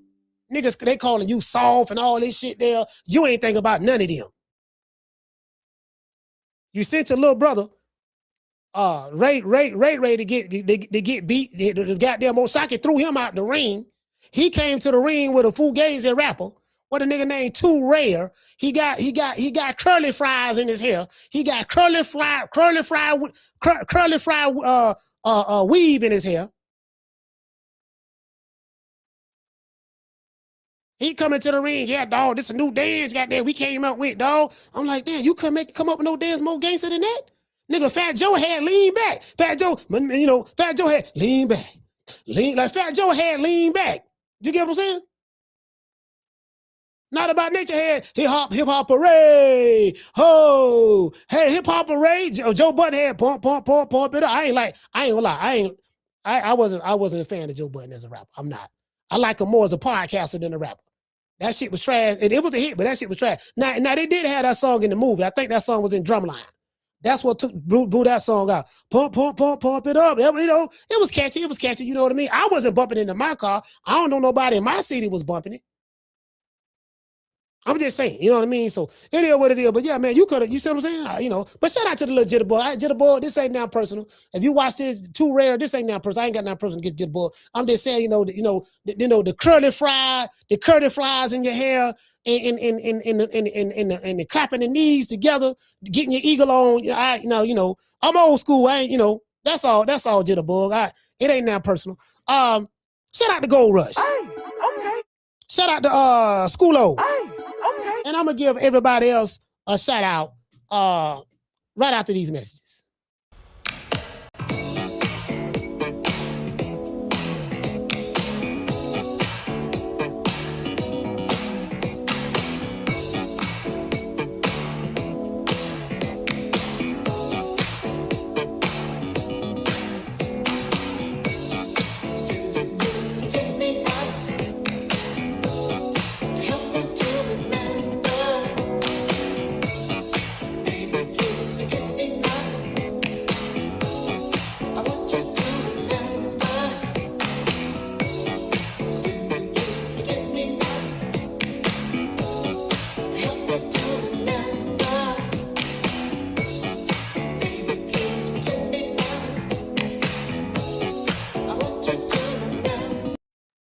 Yeah, I want to see niggas bump those hands. That's what I want to see. I don't want to prove that shit. My whole thing is once you go to doing this, you got to prove that shit, dog. Nigga, I want to fight. I tell you what, I got a list of niggas. Let's see. Gary Antoine Russell, you number 1 on the list. Frank Martin, you number 2 on the list. Keyshawn, I know we brothers, but Terrence Crawford and Sean Porter fought each other, and they was brothers, play brothers. They fought each other, so we and you can fight each other too. Let's see who else I want on this list. Puello, yeah, you're a former champion. I don't know if you're a champion again, but I think it was a former champion. Yeah. Matter of fact, you can get it too. Let's see. All the top dudes at 140. I'm gonna stake my flag right here at 140. 140 is my weight division. I got the ring belt, the WBO belt, and I'm going belt hunting. I'm hanging out. Listen, Terrence Crawford is my big brother. He's my big brother, and you know what I mean? Crawford solidified me as being the truth. Okay, I need to see you do what Crawford did. He became undisputed at 140. He became undisputed at welterweight, and he became undisputed at 168. I ain't trying to get you to be undisputed at a whole bunch of weight divisions. Just dominate one weight division, fighting them other niggas. I don't want to talk about, okay, look, now hold on, wait a minute now. See, Vision Sports TV, I ain't gonna fight him. That's my cousin. That's my cousin. That's my cousin. Let's see, Jamie. Yeah, that's my cousin boyfriend. He makes it for Flynn. Okay, goddamn shit. Yeah, that's my god. That's my god brother right there. Let's see, Darren from Florida. Yeah, that's my Ace Boone Coon right there. Let's see, Shawty Big Nuts. Yeah, that nigga right there. Yeah, man, Shawty Big Nuts. We go too far back. We went to elementary school together. Let's see, Hobo Sam. Yeah, my mama know his mama, so we definitely ain't fighting each other.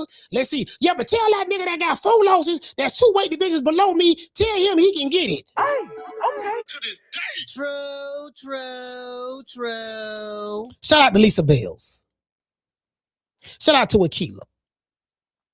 Shout out to RJ. Shout out to Tony Montana. Shout out to Jamie. Shout out to Mac. Shout out to Dr. Mario. RJ, aka The Truth. Salute to you, fam. Shout out to Akila. We got Lisa Bells. Shout out to Schoolo. Shout out to Miss Sheila in the BI. Curtis, shout out to Curtis, man. Mr. Curtis Robinson. What's going on, brother? Shout out to Mr. Curtis Robinson. What's going on, brother? Shout out to Curtis. Shout out to Yarmouth. Shout out to Uncle Charles. Uncle Charles, I didn't know you was here. Shout out to Uncle Charles. And I'm gonna miss everybody. And I'm gonna miss everybody. And I'm gonna miss everybody. Shout out to G5 from the Bronx. Shout out to Amaro from Philly. Shout out to Gold Rush. You get what I'm saying? That's all I'm saying, fam. Don't nobody get no passes. I'm telling you right now, niggas ain't getting no passes, dog. Again, bro, make that make sense. A nigga two weight division smaller than you who got 4 losses on his record. That's a bigger fight than anybody else. That's a bigger fight than you and Keyshawn or me, Sean, or you or Gary Antoine Russell. Oh no, I'm gonna save him for last. Okay, well, who you trying to fight then? If you're gonna say, okay, you ain't got but 1 belt. Last time I checked, you over there with the PBC, and you ain't trying to unify the division. So, goddamn it, so I'm looking at Gary Antoine Russell funny now. Because I thought highly of Gary Antoine Russell. Not so much anymore. Looking at that nigga sideways. I got DC nigga telling me how much of a killer this nigga is. I'm like, he ain't got but 1 belt. He ain't never tried to unify the division. He's aggressive. I like his style. You know, he fought who he fought.